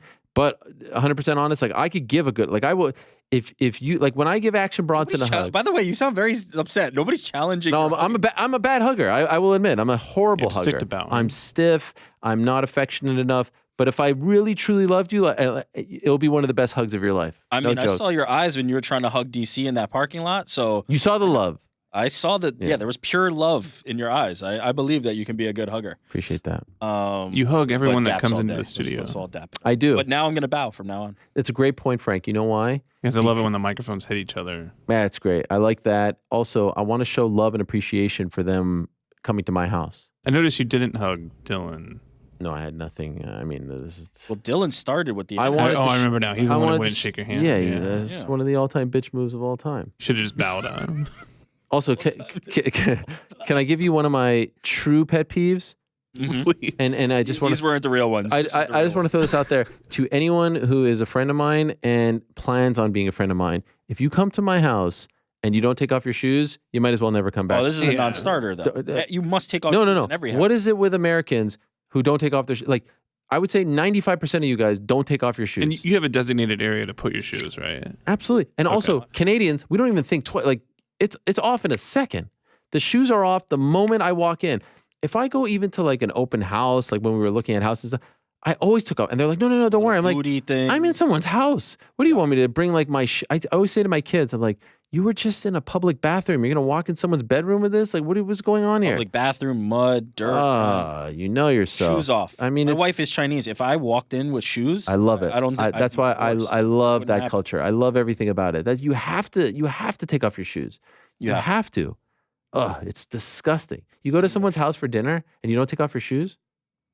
Do you know I fixate on them. I just try to stare at the shoes the whole time, hoping that they're like, oh shit, should I take off? But wait, so you're saying you go to somebody's house? Wait. You I fixate. you wouldn't ask someone to take Oh, their shoes is there off? anything more awkward than that? Oh, you Wait, have to. What are you talking about? In your own house, I you can't. wouldn't ask I'm them too to nice. take their shoes. What? You're Yeah, I'm serious? too nice. You wouldn't be like, oh, hey guys, you mind just taking off Time your out. shoes? Is it- I don't think there's one person on earth. You're ripping on Americans and whatnot. I don't think there's one person on earth that would get offended if they were in your house and you were like, hey, if you don't mind, could you just please take off your shoes? I think everyone would be like, oh yeah, of course. Sorry about that, man. Sorry about that. I feel 100% so- on Connor's team with this. I feel very- You are doing it to yourself. That's your fault. First of all, are you suggesting like a dinner scenario where everybody has their shoes off and then people come in and don't like take the hint and like don't take their shoes off and just like walk? This has through them? happened. pile of shoes. This has happened countless times in my life, Ugh. and it's ruined my night. Well, first of all, I blame you. Yeah, I should. You must ask them. How formal of a dinner party are we talking here? Like at my house, like a Shabbat dinner. Yeah, you know, but like tucked in shirts, nice dress shoes. I mean, I'm at home, but you know, like That's what I'm Literally an saying. episode of like Curb you about get this. to a clothing threshold where like you can't really ask them to take the shoes. no, I disagree. You have to I put. couldn't disagree more. You have to put a sign up that says shoes Okay. off, and you just tap it. This is such a Here's- great. here's This the is sign. such a great call that you just said Okay. because we had a class party at our house on a Saturday night 2 weeks ago. It was the night of Marab and Pyoryan. And I was very nervous about the shoe situation. I have all these people coming over. They're all going to be dressed in their little nice shoes and everything. And I was super nervous. And then I came up with the perfect solution. Do you want to hear what it is? yes. I asked my son Oliver to write in his cute kid handwriting, please take off your shoes with a nice little picture. Oh, nice. A class Stick that party, on- like blame it on kids the were kid. No, coming? parents' night. Parents' Oh, night. okay, all right. I was Okay. gonna say- Stick that on the front door. Walk. Oh, gotta take. Oh, isn't that cute? They had the kid do it. Why are you so awkward about it? I just had an envision that it was all kids coming over. No, to us, no. and you were still those too kids all nervous be to- like, yo, take your effing shoes Exactly, off. that's what I'm you saying. You were punk. too nervous. No, You're no, just no, no. standing there in the corner staring at You'd the be kids' surprised. The shoes. kids are the worst offenders of this. None What of are them Of you course afraid they of? are. They're kids. Yeah. What are you afraid of them saying if you ask them to take off their shoes? It's awkward. It's your house. I It's know. your I house. can't do it. My wife and I both, we can't do it. It'd be one Okay, thing if here's- you went over to someone else's house and you're like, hey, do you mind taking your Here's shoes off? Yeah, I've got it for you. I do think Alani, it's very I've bizarre solved when I this. go to someone's house and they're I've wearing solved shoes. it. I mean, It's go okay. ahead. I've solved it. Please, please, please. They have these things you can step into that put little booties on people. Oh, those are great. Oh, yeah, I know those. You get that. You put it at the door. Nah, I don't want your shoes on. Just And- take them off. I want to see your socks.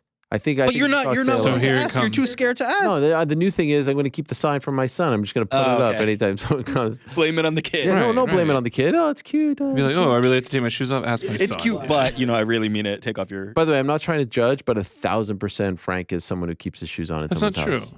I take them off. If I walk into a house that there is not a pile of shoes, I ask. Also, is there anything more embarrassing? And maybe Andy can weigh in on this if she wants. You have the woman, she brings the nice, she's got the big boots, something like that. Take the shoes, and it's like kind of ratty white socks. That's kind of embarrassing. Then I feel sort of bad, That's what I'm right? saying. Like if someone comes over for a dinner party, Yeah, and they're, now all like, of a sudden- in a jacket and a tie, Yeah. and then they have these Hanes white socks on or something. Like it's just like Are they wow, Michael the Jackson? outfit is completely falling Yes, apart. now. that Why did I even feel show? bad. I You feel can get bad. into a dicey scenario if they have sandals and they have no socks. Right now we've got bare feet walking all over the house. So this happened with a friend of my son's. Why are you asking? He doesn't wear socks. He wears shoes in the winter. No, sorry, he wears sandals in the winter. And his Sandals though. sandals. And we're watching the Super Bowl, and he's picking his dirty feet. And I was like, listen. Then he starts playing with the toys at the house. I had to wash the toys afterwards because. Did you tell? So here's a question: would you have It was rather a had him mess. keep the shoes on Oh, or have the shoes the off whole thing was a mess. I was like, what's going on? to no win? How old is this kid? I don't want to say because now there's people who listen to our show. It's a problem. dude. It's a problem. I'm imagining a 7-year-old sitting on your couch just I'm being talking. a I'm talking to 7-year-old. my wife in French, so no one understands. Like, pourquoi il met pas les chaussettes? Est-ce que tu vois ses pieds? C'est Would it have been incroyable. rude to? You're some crazy Would it have been old rude dude. to give them socks? Hey, Would bud, it have can you roots? throw these on? Yeah. I'll burn them after. What is No this, like a problem. shoe store? I gotta be honest. I've encountered all of these, and I would have no shame. Yeah, we're gonna No need like shoes, a put on bowling socks. a bowling shoe rental type thing at your front door where you get to rent a pair of booties to wear around. Just your take off the house. shoes, bro. That's all. Socks too. I feel like you're too self-conscious. Yeah. Make them do it. All right. Make Do they them do it. enter through remember the this. front door? Next month we have a party, a birthday party. I'm going to tell everyone. Shoes off. My friend Nick Rick said, "Take your damn shoes off." Yeah, I wonder if they're Blame like, it on me. I wonder if you entered through the garage, if it went better. No, front door feels more formal. You have a I mean, space for yes, the shoes. It feels yes? formal, but then when they're in their tuxedo and then No one's coming you to know, my house in a tuxedo. the, It's the okay. holy We're- socks. We're not that. We're then not it the. doesn't This is feel not that the Great formal. Gatsby here. All right. No one's coming with a top hat. You have a section for the shoes. Yes. right? Where it's clear. Okay, Take all off right, your shoe- all right, Yeah, all yeah. right. Also, another smart move No is excuse. if you don't want to ask them to take it off, just say, "Hey, do you want some sandals? Like some flip? You know, Oh, flip flops. yeah. So in the that's house, smart. you know, I like that. that's what I wear. Do you guys wear sandals in your house? Yes, you would rather ask. Oh, just hey, say, man, do "Hey," you want and some they're like, "Oh, sandals? you want these off?" Are Rather you a size than just 11 or saying- 12? That just feels more passive aggressive than just like Maybe. It just As I'm not even saying that you like let them come in. You like as you're entering, if you don't mind, just take off your shoes. Whether they had the intentions or not, Right. you say it, no matter what. Can I just really quickly say, Please. I didn't encounter this scenario until I moved to New York City. Really? By So the way, my is this on the entire air or life- off the air? I'm not It's sure. on air. Okay, perfect. My entire life, this was never a thing. So it was a little strange to me at first. Wait, that people took them off or didn't Yeah, take them off? that people took them off. Wow. And I feel like I Wait, so we've been remember- talking about you for the last 20 minutes here? No, No, I mean, no, not really, because I Her do shoes it are off now. right now. You know, yeah, my shoes are off. I Okay, walked into a perfect. control room with no shoes on. I've kept my shoes on in many people's houses. Yeah, I didn't do it until I moved here because nobody ever asked. Nobody ever told us. Like, it was never a thing. In my own house, we never took them off. Wow. So you come, like, your dad comes home from work or your mom, whatever, keep the shoes on. Not now. No, back then. Yeah. We would just keep our shoes on, take it to our rooms. Like, it was like not To a... bedroom? Yeah, You're kidding. I'm serious. What? Rio's face. He's like where's freaking out. Where's the cutoff? Like bathroom too? I mean, whenever you want to take them off, you take them off. Wait a Like, second. Wait a that's how we second. did If it. you're getting ready for bed, like you're going to take a shower, you're still wearing your shoes. Like you're like, and then what do you do with the shoes? Do you bring them downstairs, or you just leave them in your bedroom? We had a spot for them in our bedroom. Wow. We each did. Yeah, they just went back in the closet. You realize how dirty shoes are, right? Like they're literally the but like, dirtiest I'm thing saying, on them. like back then, like we just didn't like this wasn't even a thing that we thought about. How do when you I feel was about it growing up. now in retrospect? I mean, he's testing no, now I do it all the time. And like Okay. if I don't take my shoes off outside, my husband is like, "What are you doing?" You know, like but Yeah. it took me a while to get used to it. And, like the first time people asked me, I was like, "What?" Like and I was like panicking like, "What socks do I have on?" Like I've been walking in this forever. If it's raining and your feet are wet, you're like, "Ah, Yeah. shit," you know? Yeah. Like so all these things to consider. Yeah, no. You're, All my shoes are in my bedroom. oh, that's yeah, weird. same. They have to be. I Why? just I carry have a them in. roommate in an apartment. Just keep What, them in do the you take front. your Just have a shoes? section.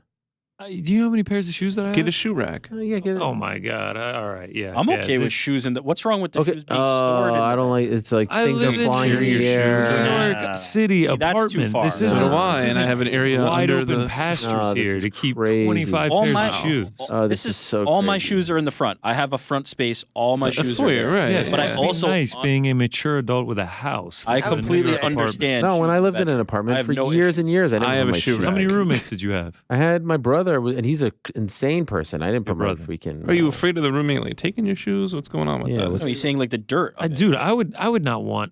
Dude, you know Devin. My roommate has like literal 800 pairs of shoes. He keeps his favorite if that was four up just, front. If that was just Yeah. out in the front, He's not I'd be wearing like, all those on a daily basis. Yeah, you Of rotate course them not. throughout the Wait, year. but that's the But where's he point. gonna keep them? Where's he if keeping he's them? not wearing them in his Yeah, he bedroom? leaves like the main ones in the front, and then he brings out the other ones. Where leaves the How's main that ones Like in the front day-to-day where? shoes. The day-to-day shoes. He could leave that in the front.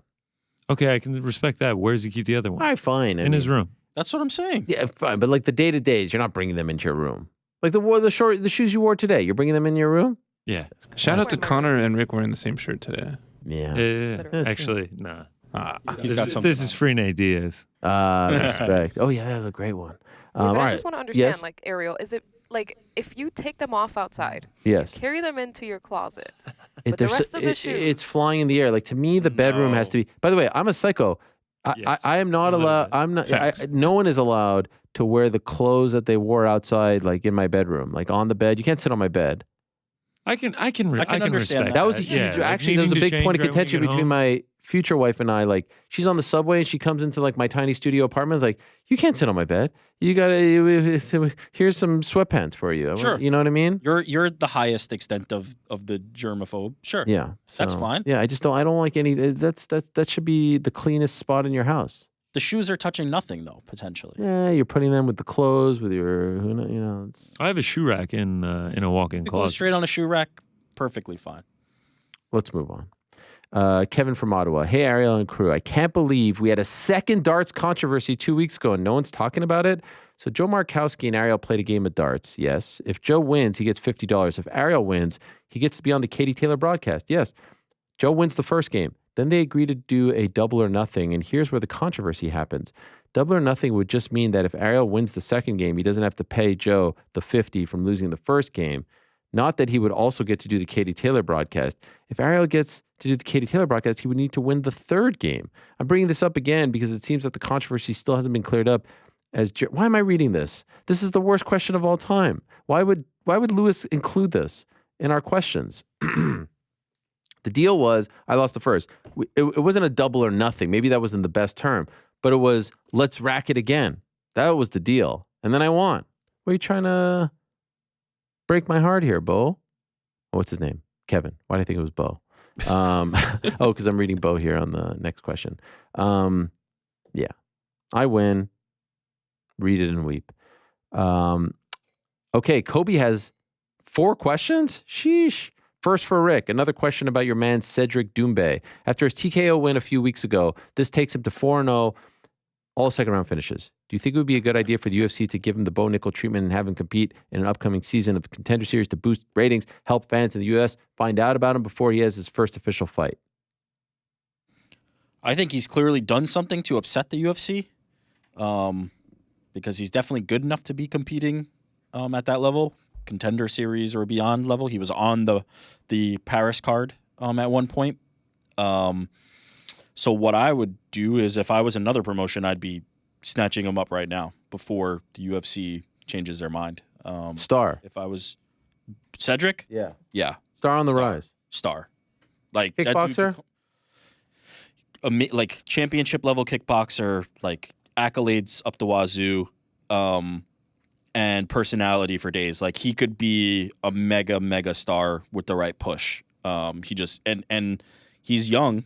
You know, Alex is somebody who kind of did it with their work, right? Alex did it with his fists. He's not going to wow you with the personality.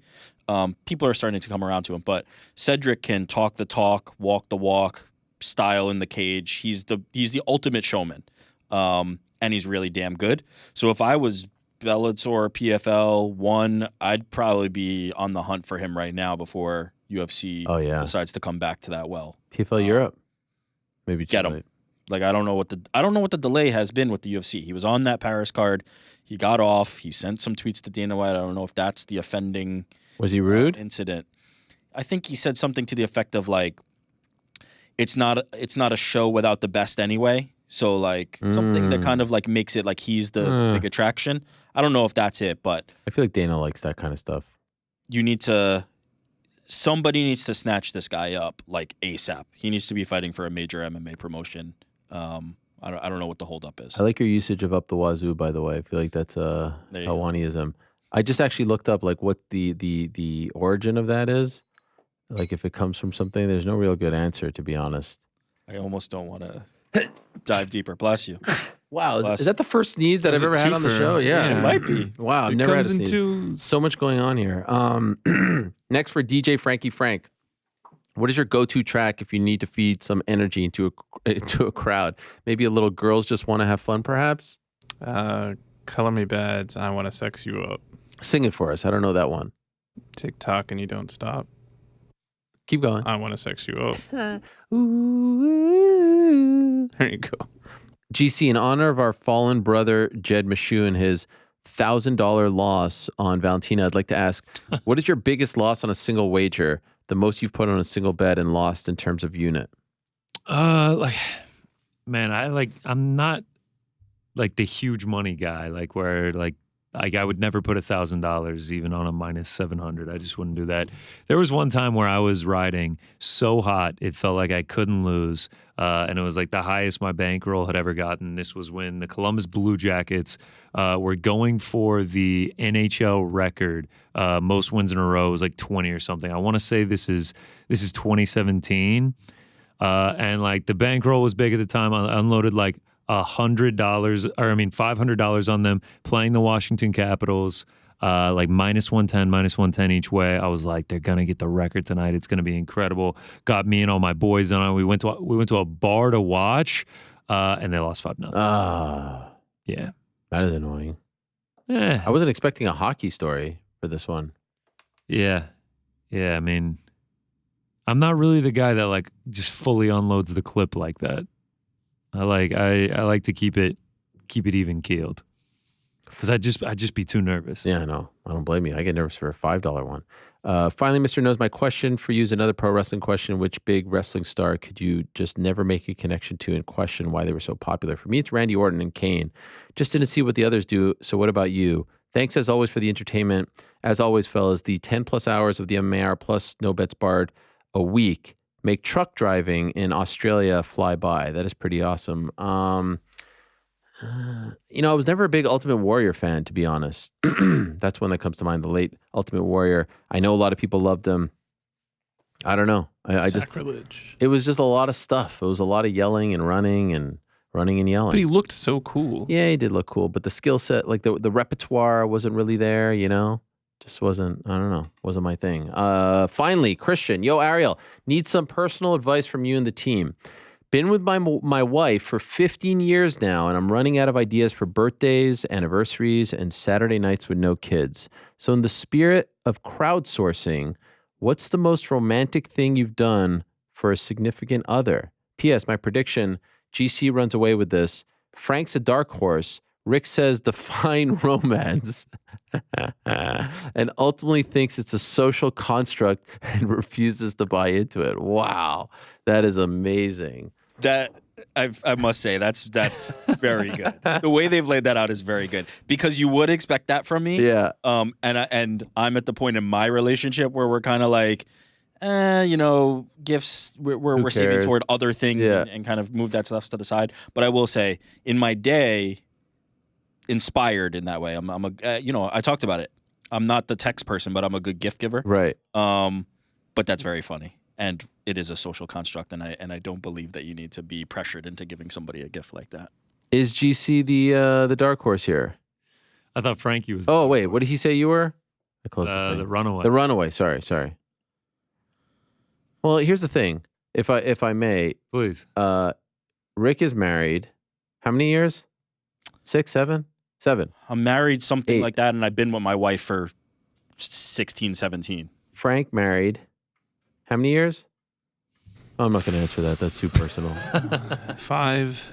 5. Okay. I'm married. 15 years this year. Jesus. Wait. Yeah.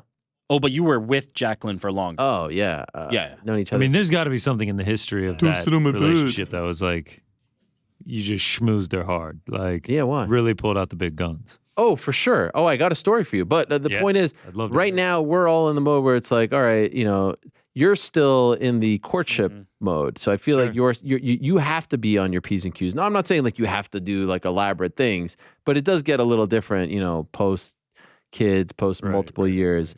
You can, like, I'm sure, anniversaries and Valentine's Day are a bigger deal.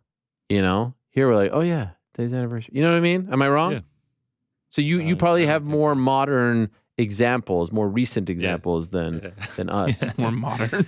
In the 11th grade, I was actually we dated in the 10th grade and then broke up. And then 11th grade, I spent a year trying to get her back. And so with my friend David Fisher, shout out, we turned his car, I didn't have a car, into a party mobile on her birthday, which was yesterday.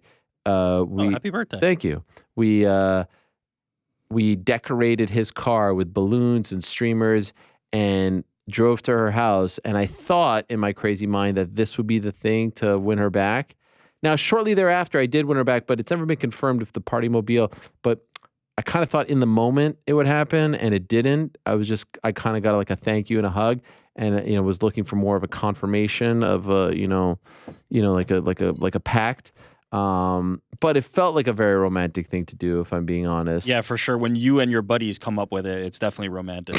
Nothing says romance I just used like his car. Like, I was using his car. crowding it the same way this guy did. I mean, Or, It says giving her romance your like that. exclusive time. Well, I didn't have a car. I didn't even have a license. I failed my license, 4 times. It was your idea, though. It was my idea. It was all my Definitively. idea. Okay, Yeah. well, fair enough. Did you fail your license because you kept taking your shoes off when you got in the car? No.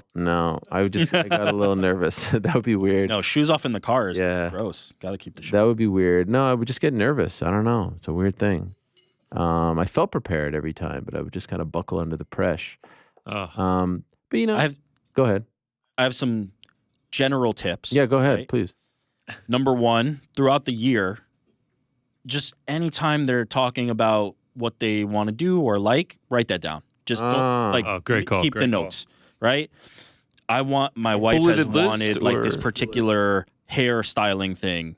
Ulta, I know they've got it. Got to write that down. Then come time, oh wow, it's like you read my mind. No, I just pay attention. I just listened while you're talking. So that's one smart tip. Another smart tip: experiences. Things that you can share, they become memorable, right? Things are kind of good, especially if it's something that they really, really want. But one of the things I've done in the past is like take my wife to a concert for an artist that she really wanted to see, but maybe wasn't expecting to see. Not something as obvious as like, oh my God, Taylor Swift is town and it's the hardest ticket. More like one of her like, less known type band, and you can make it a real intimate experience. Take advantage of those. Then like unique type of opportunities, like do stuff that is a little off the beaten path. For example, White Castle does a thing where on Valentine's Day, you can basically reserve a spot at a location.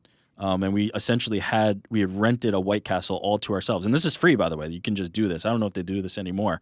But we got to eat White Castle Wow. in a closed White Castle restaurant, which was kind of Wow. fun. Now, I'm not about to pretend this is gourmet dining, but there was something unique about that Yeah. experience that we'll never forget. So focus in on those types of things, and you'll never go wrong. Who knew? Speaking of dark New York Rick horse, is the actual dark leader horse. here. Thoughtful. Yeah. I'm thoughtful. So I once took her while living in Phoenix to a bat cave. Hear me out. Okay. So Sounds horrible, Frank.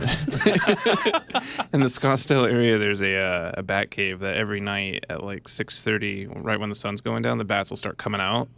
And it's a lot of fun to see, especially if you don't expect it. It's like in the middle of the desert, and then 1, 2, 3, and then 20, 30, 40 of them come out. It's pretty cool. Wow. I mean, I would have zero interest, less than zero interest. Wow.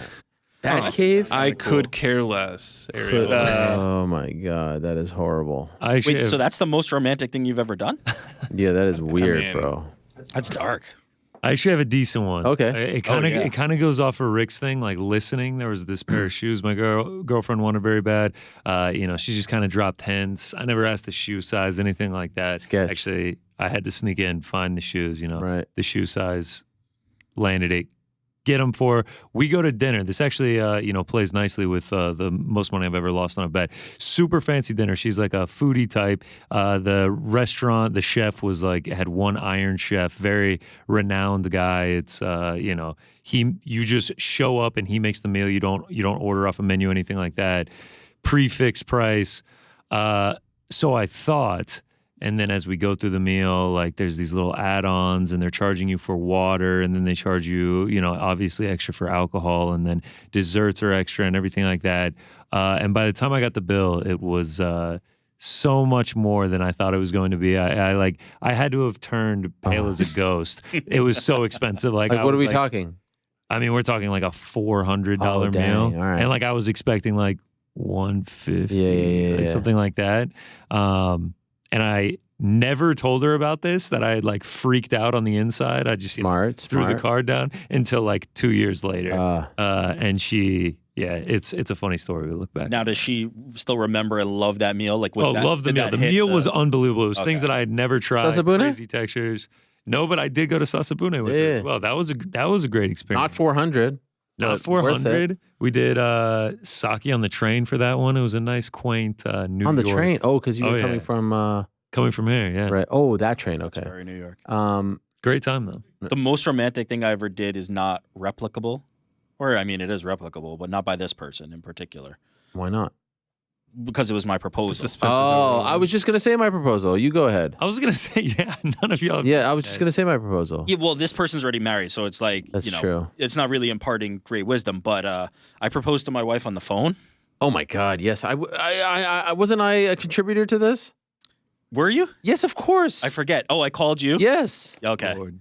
By the way, What did you say, by the way? By the way, you have that All right, chalked let up me- as a romantic thing, the phone? This is not? Okay. Let me Here we go. Let me spit some. All right, here we go. So, Please do. Spit some like you did over the phone. Yeah. I'm having a terrible day, and this is because oh wow, you're actually very involved in this story, and I'm just remembering. Yes. So, somebody I worked for previously. Yes.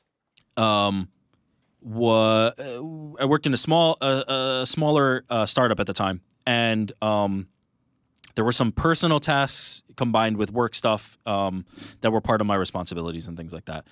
And it was a small crew of us, and so one of the things was somebody was flying back in to New York at that time, and it was arranged for somebody else to go pick them up. Mm-hmm. Somebody else that I worked with. That person became unreliable and wasn't able to do it. So then it became kind of my responsibility by default. At which point I said, you know what? I'll suck it up. We'll figure it out and we'll get it done. But not something I wanted to do. Mm-hmm. So before that, we're playing basketball. Me, you, Yes. Shout out. the rest of our team. Yeah. Shout out to the Expos. Yeah. I'm on your basketball team. I pick up my phone after the game and I'm finding all this out. So now I'm like, okay, I just played this basketball game. I've got to figure out to now get to an airport in a snowstorm, because it's a snowstorm, and that's why this whole rigmarole and everything's getting shifted around. I have to figure out how to get from this basketball game home, drop off the dog that I was watching of this person who I'm picking up, give the dog off to my wife, get back in the car, get to Philadelphia to get the person from the airport. So what is that, I've got 90 this minutes?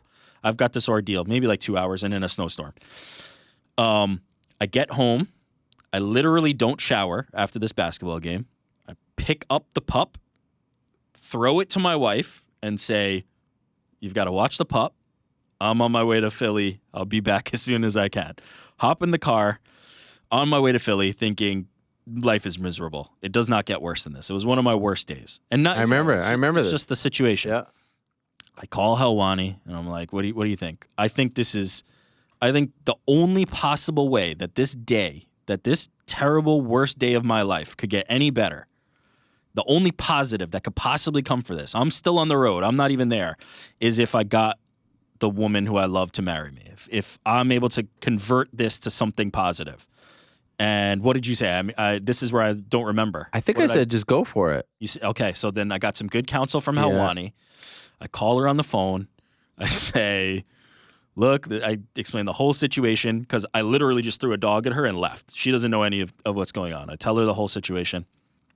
And I say, will you marry me? And she's like, haha, very funny. This is, No ring, by the way. No, I mean, I'm not even in her presence. I don't even know. That's right, yeah. But like you didn't have one. Wasn't planning it. Say the only way this day is going to get better is if you marry me. Tell her the whole story. She's like, oh, okay, yeah. And then it was. I say that as like more like she was like confused and still not understanding what's happening.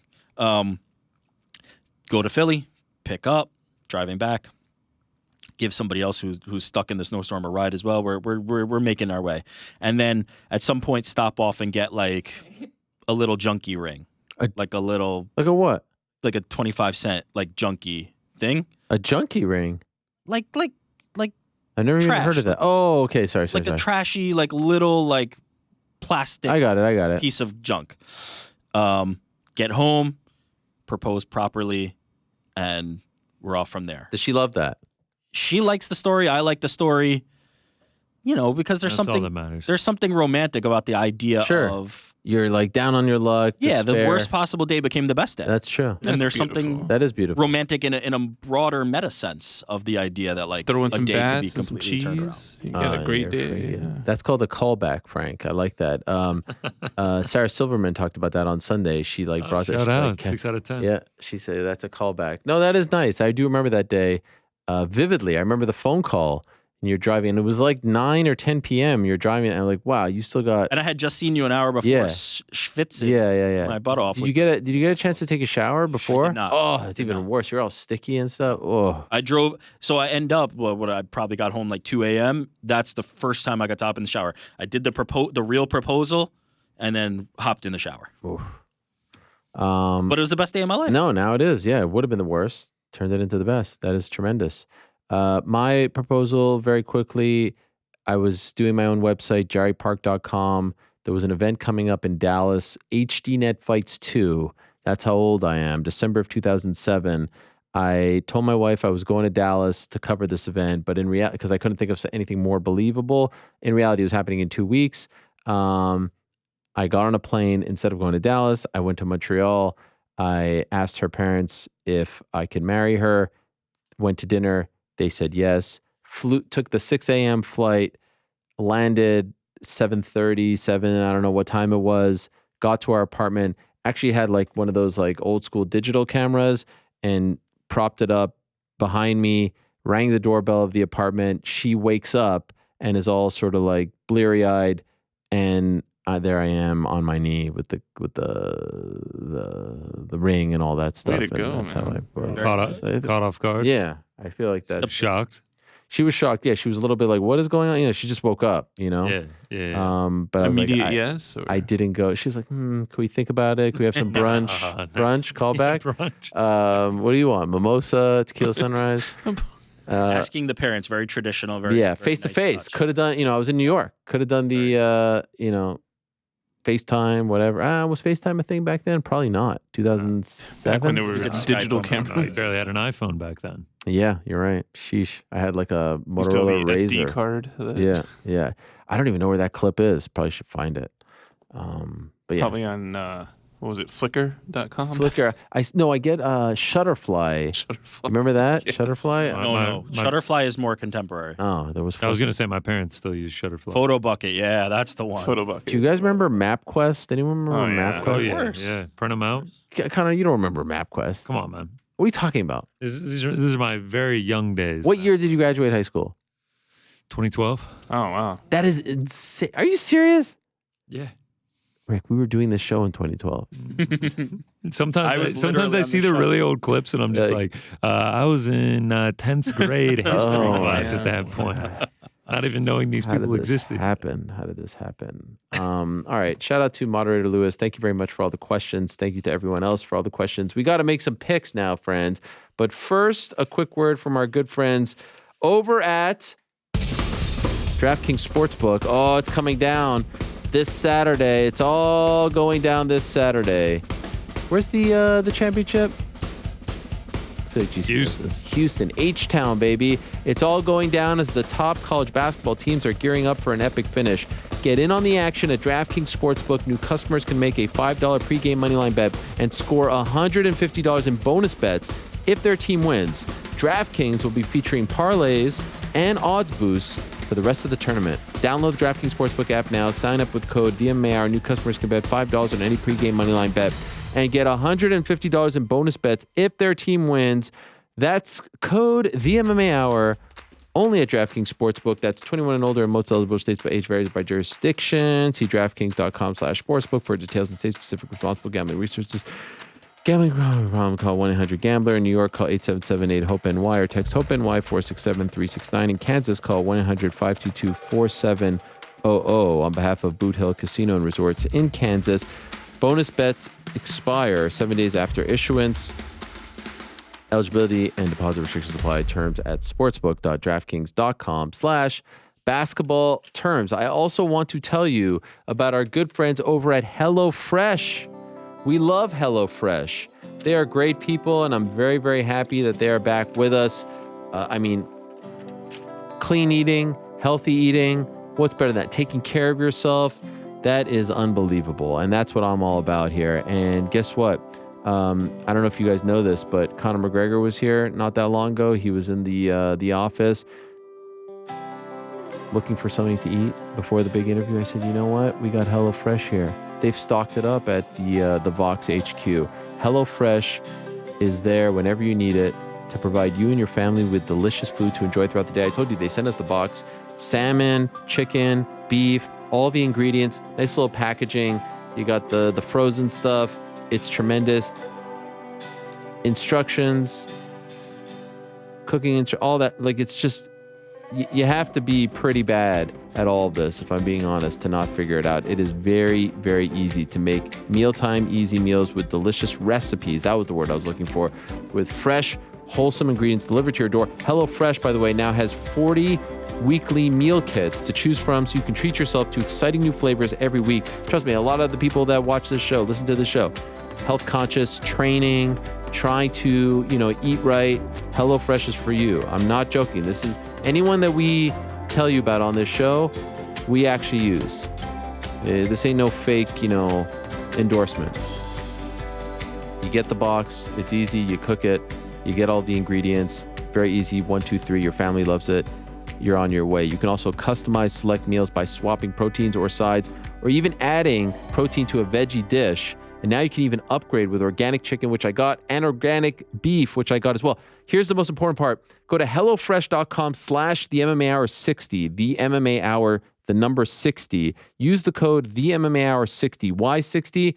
You get 60% off. 60, not 50, not 10, not 15, 60% off plus free shipping. That's HelloFresh.com/the MMA Hour 60 for 60% off plus free shipping. Support them because they support us. Now, there's a lot going on this weekend. There's a lot that we can discuss. There's a lot to be excited about. Like I said, we've got Anthony Joshua fighting. We've got Game Bread Boxing 4. We've got WrestleMania. We've got Bellator on Friday. And we have PFL kicking off their season on April 1st, guys. The PFL is back. April 1st, the $1 million journey begins in the fight capital of the world. Viva Las Vegas. We got Brendan Loughnane against Marlon Moraes. Very excited to see how Brendan responds, right? After winning the tournament last year in November, Thanksgiving weekend. That's when Frank called it quits for a brief moment. He's back. Marlon Moraes is back. And how about Thiago Santos making his debut against the 2022 light heavyweight champion, Mr. Rob Wilkinson of Australia. The action kicks off Saturday, April 1st at 9 p.m. Eastern on ESPN and ESPN Plus. It's the kickoff of a brand new season for the PFL. So much going on. You got to have multiple screens over the weekend because there's just so much going on. PFL, obviously, at the top of the list. All right, guys, what are we doing? You also forgot What did I forget? Fight Circus as Fight well. Circus. Ooh. Oh, my God. Any lines out for that? Nah, nothing yet. I'm hoping we're gonna get some game bread lines here. Yes. Later in the Now week, you're talking. maybe. So do we break our own rule because you know UFC, a lot to choose from. Allowed to go, Anthony Joshua's like a minus 1100. Yeah, let's right go. now. Let's go. I Let's just say, get crazy. I say we just Let's you get can it choose whatever started. you Let's get the want. party started. Yeah. All right, let's randomize this order then. I'm usually the stickler, so I will allow. Letting the hair down, having some fun. WrestleMania week. Yeah. Oh, And Ariel will lead the way. Oh, That's yes. awesome. As we just changed the rule. As we just changed the rule. I wonder who you're gonna go with. Oh, easy. You gave it to me. I'm going with Big AJ against Jermaine. What is it right now? It's in that ballpark? Yeah, let's go. In minus 1,000. Yeah, whatever. Let's chalk it up. Easy. Let's chalk it up. Anthony Let's get a Joshua, thank second you very win. much. Afternoon card back at the O2. Not on pay-per-view on DAZN this one. It's on regular DAZN. So if you're a you know where I'm subscriber, gonna be then. You know where I'm gonna you be. know yourself. I'll be watching from SoFi Stadium. Yeah, hook me up. I'm in. Cannot wait. Cannot wait for that one. I think this is a good matchup for him. That leads us to me. Won't take me long. I'm going to head to Bellator 293. Lucas Skywalker Brennan. Money line or Yes, money line. Big favorite. Going up against Joshy San Diego. I mean, it's that easy. If you I always can't thought it beat was the guy, Josh Joey San Diego. Yeah. What was that, Frank? Was it not Joey San Diego? Was that not his name? No, you keep saying that. Ah, No, Josh San Diego. must have misread it. JSD, as they call him on the Bellator circuit. Oh, for sure. By the way, there's like a gazillion fights on this Bellator card. Did you guys see the Yeah, lineup? They've been doing this lately. 17 fights. 17 fights is just. Odd headline. It's Yes. it's the local thing we've talked about. I know, but 17 is just. Is a lot. Poslim's coming. Yeah, for sure. Marcelo Gomez against Daniel James. Now they're at Pachanga. Is James a local Pachanga? No, he's from Chicago. It is a bizarre one, but I guess they're high on them. Katzengano against Liam McCourt. Our friend Aaron Jeffrey on the card. Shout out. Yeah, against John Salter. I'm a fan. He's a fairly big favorite. Rustam Khabilov returning. that's How about crazy. that? Yeah, Khabilov. Rustam. Freaking blast from the past against Jaleel Willis. Luke Trainer, the gent. Love him. And against Sullivan Colley. Yeah. That's a matchup of the Giants, dude. Adam Piccolotti against Rat Garbage. Who doesn't love a good Rat Garbage fight? Mandel Nallo, one of the all-time best nicknames. Joey Davis, 8-0 on. Black Ice. Lucas Brennan, Lance Gibson Jr., 7-0. Pam Sorensen on the early prelims as well. I mean, there's a lot of freaking. I mean, I'm still scrolling. There's more fights here. I feel like the headliner has a little bit to be desired, if I'm being honest, but It is the a rest weird of it one. is. It's almost like a is Bellator strong. Challengers card. Yeah, it's weird that held. Well, why? I don't know. Anyway, that's Friday. All right. So you're going Lucas Brennan against Josh San Diego. And that's his real name, Josh San Diego. That is born name. That's incredible. Josh San Diego, you serious? No, I mean, that's his name on Tapology. Yeah, right. The zookeeper. Son of Carmen. Oh, that's even better. The San Diego Zoo, great zoo. Yeah, that is weird. What a strange. I mean, it's good for There's- him. Where's he? He lives in Milpitas. Is that close to San Diego? I would really hope so. He is from California, so we can Maybe he's the big draw. All right, who's next? Frankie. I'm gonna go over to good old PFL, Oh yeah. and then gonna pick old Brendan, and I always get this confused. Is it Loughnane? Or- Loughnane, yeah. Yeah, Loughnane. I'm gonna take him. Yeah, I was actually thinking of that one against Marlon Moraes. Tough spot for Marlon to come back against Brendan off It the is. bat here, but you know they're starting. off with Marlon the needs a bang. dub. I don't love him going in there against Brendan his first fight. Yeah, me neither. But yeah, Brendan's a pretty big favorite on this one. I like that one, Frankie. I like it a lot. I appreciate it. We're rolling. All right, last but not least. Yeah, I'm going to keep it on the PFL card. I'm going with Movlead Habulaev. Oh, yes. That's A lot of big favorites, boys. I love it. I love it. That dude's nasty. He was unfortunately out of the last season, but I'm fairly sure. Against Ryoji Kudo, one of the all-time great finishes in PFL history against Damon Jackson, who's now in the UFC. That flying knee. Yep. Oh, you're talking about Movlead, yeah. Oh, wait. Who do you think I was talking about? Well, I believe Kudo had a really nice finish. The flying knee against Damon. Yeah. You're talking about the flying knee. Chin. Yeah. Wow. That was a lot. We were kind of stressing about this one. We thought, oh, there's not enough. Not enough. When the line's coming Never out. stressing. Yeah.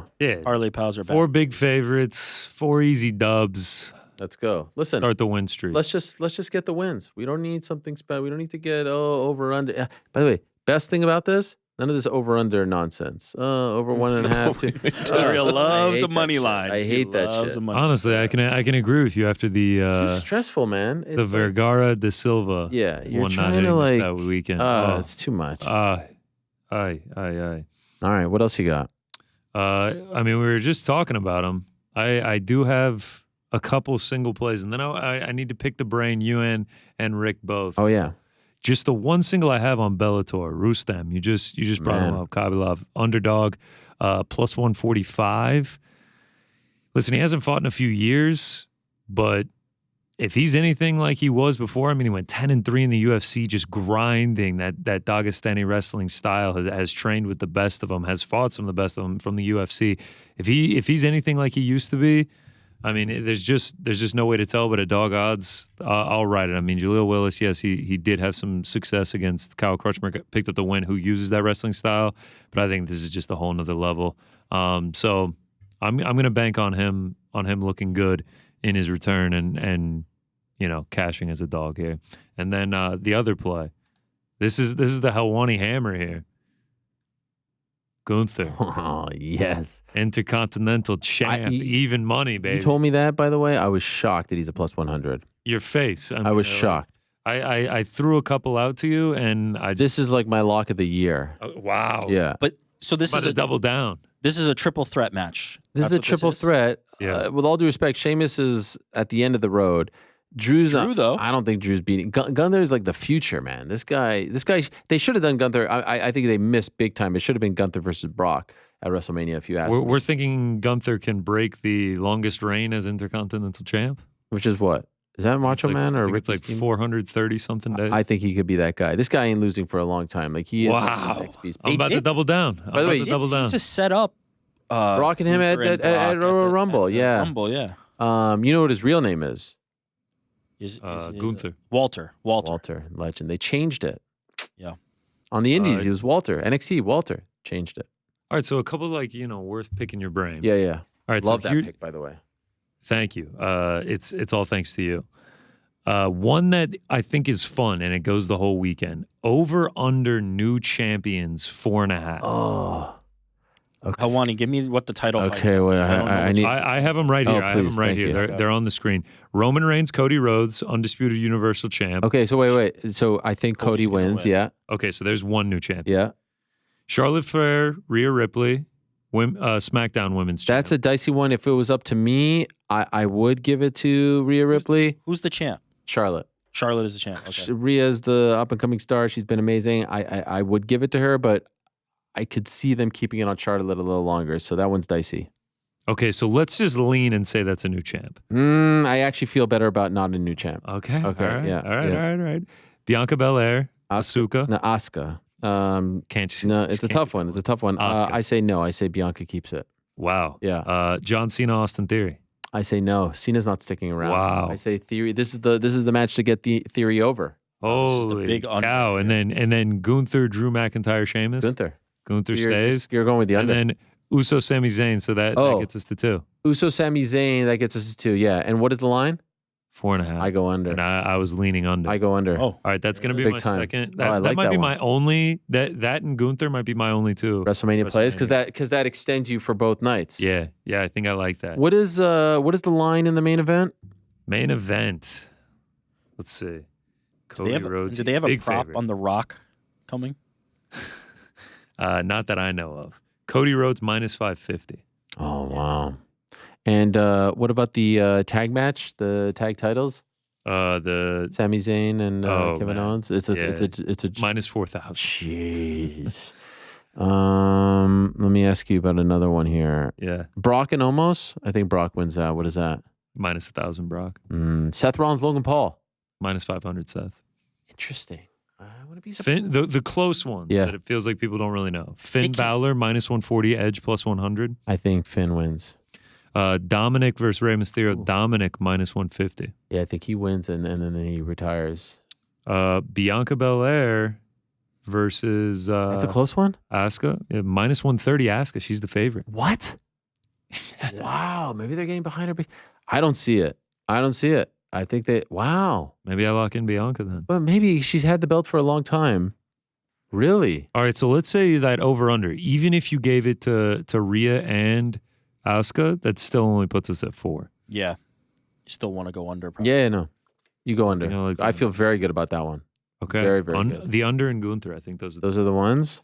Yeah, and then lastly, before we get out of here, I haven't put this in yet just because not all the odds are available, but it's shaping out to be pretty much our Parlay Pals. So I think I'm just going to ride the Parlay Pals. That's amazing. Holy crap. Yeah, it was Lucas Brennan, Movlid, You're Anthony kidding. Joshua, and then it was Kali Trainer fight doesn't go the distance, but I can have some faith in old Frankie. Wow. Thanks. That and you picked this before the show. Before the show, yeah. Wow, that is incredible. Yeah. Yeah, pretty funny actually. That is wild. Okay. Just got to put Brendan Loughnane in there and we're good to go. GC, are you gonna? Are not GC? Rick, are you gonna watch Mania? Yeah, you always I'm check gonna out Mania. I always check out Mania and Rumble and like, SummerSlam. the bigger ones. What about NXT Stand and Deliver on Saturday morning? Yeah, Who's of on? course, Like, tell of me course. about it. I don't know. Cereal and Stand and Deliver, everyone knows. Yeah. Who's Wait, Saturday morning. cereal? Are you being serious or not? Like, is it I'm- Cereal? It's their big show. It's at Staples or at Crypto. But who's in and it? you remember when you went to NXT at Barclays? Yeah, it was amazing. It's not what it is. It's not what it anymore, used to be? No, they've got this guy. what named, about what's up? Lola Vice. Is she on it? No. Oh, then there. They've got this guy named Braun Breaker, who's tremendous. He's I've heard his name. Rick but I don't- Steiner's son. Really? Yes. Which how Okay, that's pretty how cool. stupid is it? That Why they're is he not Steiner? I know. I don't understand. It's like calling Charlotte Flair Charlotte Smith. Even Braun Steiner. Yeah, no, it makes no sense.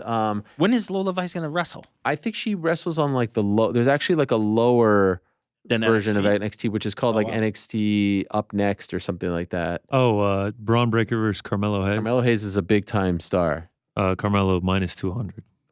Wow, they've got odds for that too. Also, what about the Johnny Gargano fight or match? Yeah, I know these names. Johnny Gargano I know minus some of these 220. Shit, man, there's so much happening this weekend. And as far as wrestling, it's the dream weekend. By the way, Any free agent wrestler to make a WWE Any? debut. Yeah. The field, No, it's no minus 140, yes plus 100. but it could be anyone. Any free agent wrestler to make a WWE debut. And does it have to be on like anything? Like WrestleMania. WrestleMania. Must appear in person on TV. There isn't like last year was Cody. Everyone knew there isn't a hot rumor this year. I think I like the wait. two So that did I had. Cody debut Yeah, into a match? yeah, against He did. Seth. He was like the surprise opponent. But they did like Seth versus TBD, right? Yeah, but everyone knew. But I'm saying, do they have one of No. those this? Well, okay, Yeah, so actually, then- no. There's the tag match and it's TBA, so I guess it could be someone. So maybe, I mean, they like to, I don't know. I was just gonna say also. It's not going to our be like very own, Punk or anything like that. Jose Youngs is also gonna be there, so He's going to Mania. he'll be on the scene. Ooh. Covering or Covering for who? yeah, media day For SB Thursday Nation? and Friday. Sheesh. Got a link. Shout out to Jose. I didn't know they still do that.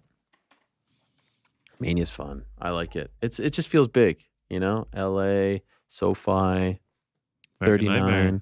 The takeover. Takeover. Yeah, it feels big. I'm excited. Best WrestleMania match. Best WrestleMania 18.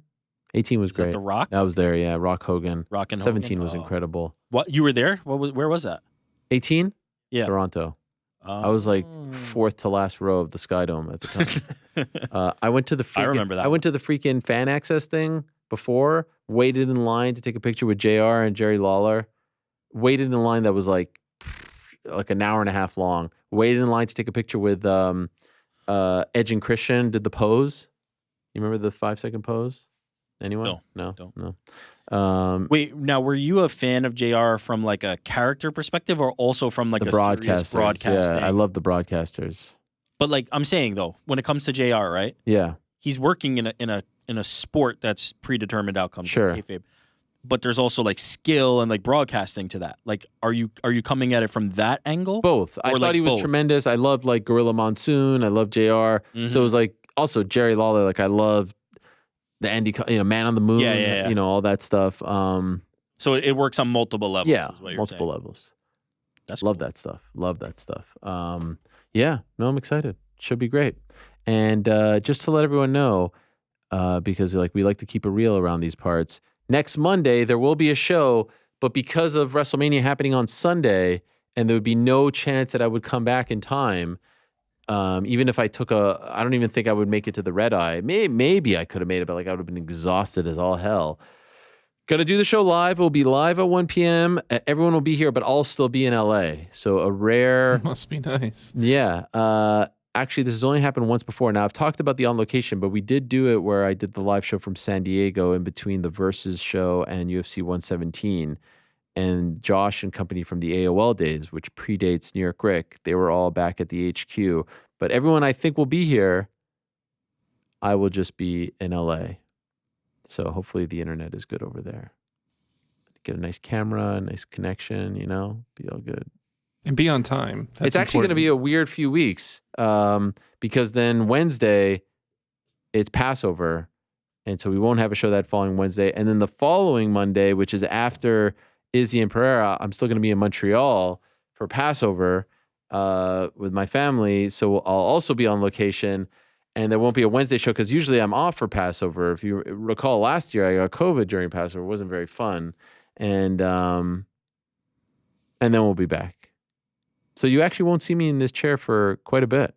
How do you guys feel about that? Next time we're going to see you there is April, the Monday I think, after 17th. Arnold Allen. Yeah. Wow. Crazy, right? Wow.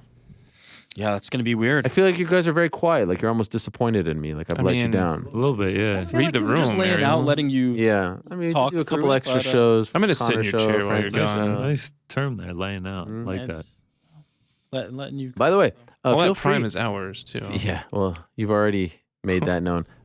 Feel free to sit in the chair. We'll go live and Frank's here now. Yeah, maybe we can Maybe not hit just the mic. dark. Frank, that's how Frank makes his debut. Is he sits in the chair? Yes. No, just make the whole studio dark and we'll just hear your voice. Yeah. Oh man, a romantic story you could have told. I've only heard the rumors and obviously seen the highlight of it. Is Rick having to host the show Oh, that's a great. because you're having a kid? Now, is that wow. romantic? Yeah. It's sentimental. It's Yeah, that nice. was You had to great. be there. You had to be there for your wife. It was wild. Me calling in. Remember, I called in as a guest. Yeah. I was What a on. great I was show. on the way to get stuff at CVS. It was also Halloween, and I was dressed as you, Was it? which happened to coincide, which was incredible. Yes, you were dressed. You wore the Expos hat, right? I wore the Expos hat and the plaid shirt. And who do we have? Skylar and I wouldn't have- Aston? Did I have Skylar on? No, Devin Sawa. I had Devin. Yeah. Of course, I had Devin. I think I had Mark, right? Did I have Mark? I don't remember. Brandon And Gibson. I had, maybe. How do you not remember this? The one time. It was a long time ago, man. It was a long time ago. The memory's gone. That was Memory's shot. 2000. Oh, John Pollock. I had John Pollock. Yes. Of course, because Joe Poe, yeah. 2016. yeah, it's hard for me to remember. Wow. But it was great. I can't remember how I came across it. Yeah. You watch this as like, is this some sort of like bizarro world? No, I mean, there I'm is the a only bizarro one. world though. Yeah. Well, there was the one Luke era, 1 year. Yes. I mean, that, but it when I came wasn't part across of- when I came across that was like Oh, that is straight up That was, Bizarro like, the Seinfeld, biggest- right? yes. there's it's Danny as bizarro Eric. Seinfeld. Yes, Lucy. it's so like it's and no one told me about it, and I just came across it on YouTube, and like I was like, what is going on right now? I meant in the Helwani era, but that's fair, yes. But then I was also replaced in that era. Yes. Right, Danny? Yes. Good time. All right. yeah. Well, I got to go to LA, guys. God bless. Safe flight, man. I'm out. See you. Yeah, Thank have you very fun. much. Thanks, Frank. Appreciate you very much. And thank you to everyone who sent in questions. Good luck to us. And again, we'll be back on Monday, same time and place, live. I just won't be in this chair because I'll still be in LA. I thought about delaying the show, but I was like, you guys need us 1 o'clock. Same with the following week. So these are the things that we do. These are the sacrifices that we make for all of you. And, we hope that you appreciate it very much. Shout out to our sponsors today, HelloFresh, PFL, and DraftKings. We love DraftKings. Shout out, of course, to everyone who sent in questions. Shout out to moderator Lewis. And shout out to the granddaddy of them all. Like I said, massive weekend coming up. Huge weekend coming up. There's no UFC rare, but Bellator, PFL, big-time heavyweight boxing, game-bred boxing featuring a plethora of former UFC, dare I say, legends, veterans, former champions. Fight Circus, totally forgot about that one. Doubt there's any lines for that, but enjoy. And then, of course, Mania Saturday and Sunday as well. And then come back next week, and we're on the road to Miami. Jorge Masvidal versus Gilbert Burns, and the biggie, Alex Pereira versus Israel Adesanya. If you missed the interviews, go back to Monday's show. We had 5 of them. No problem. We appreciate y'all very much. Back on Monday, same time and place. Until then, I say...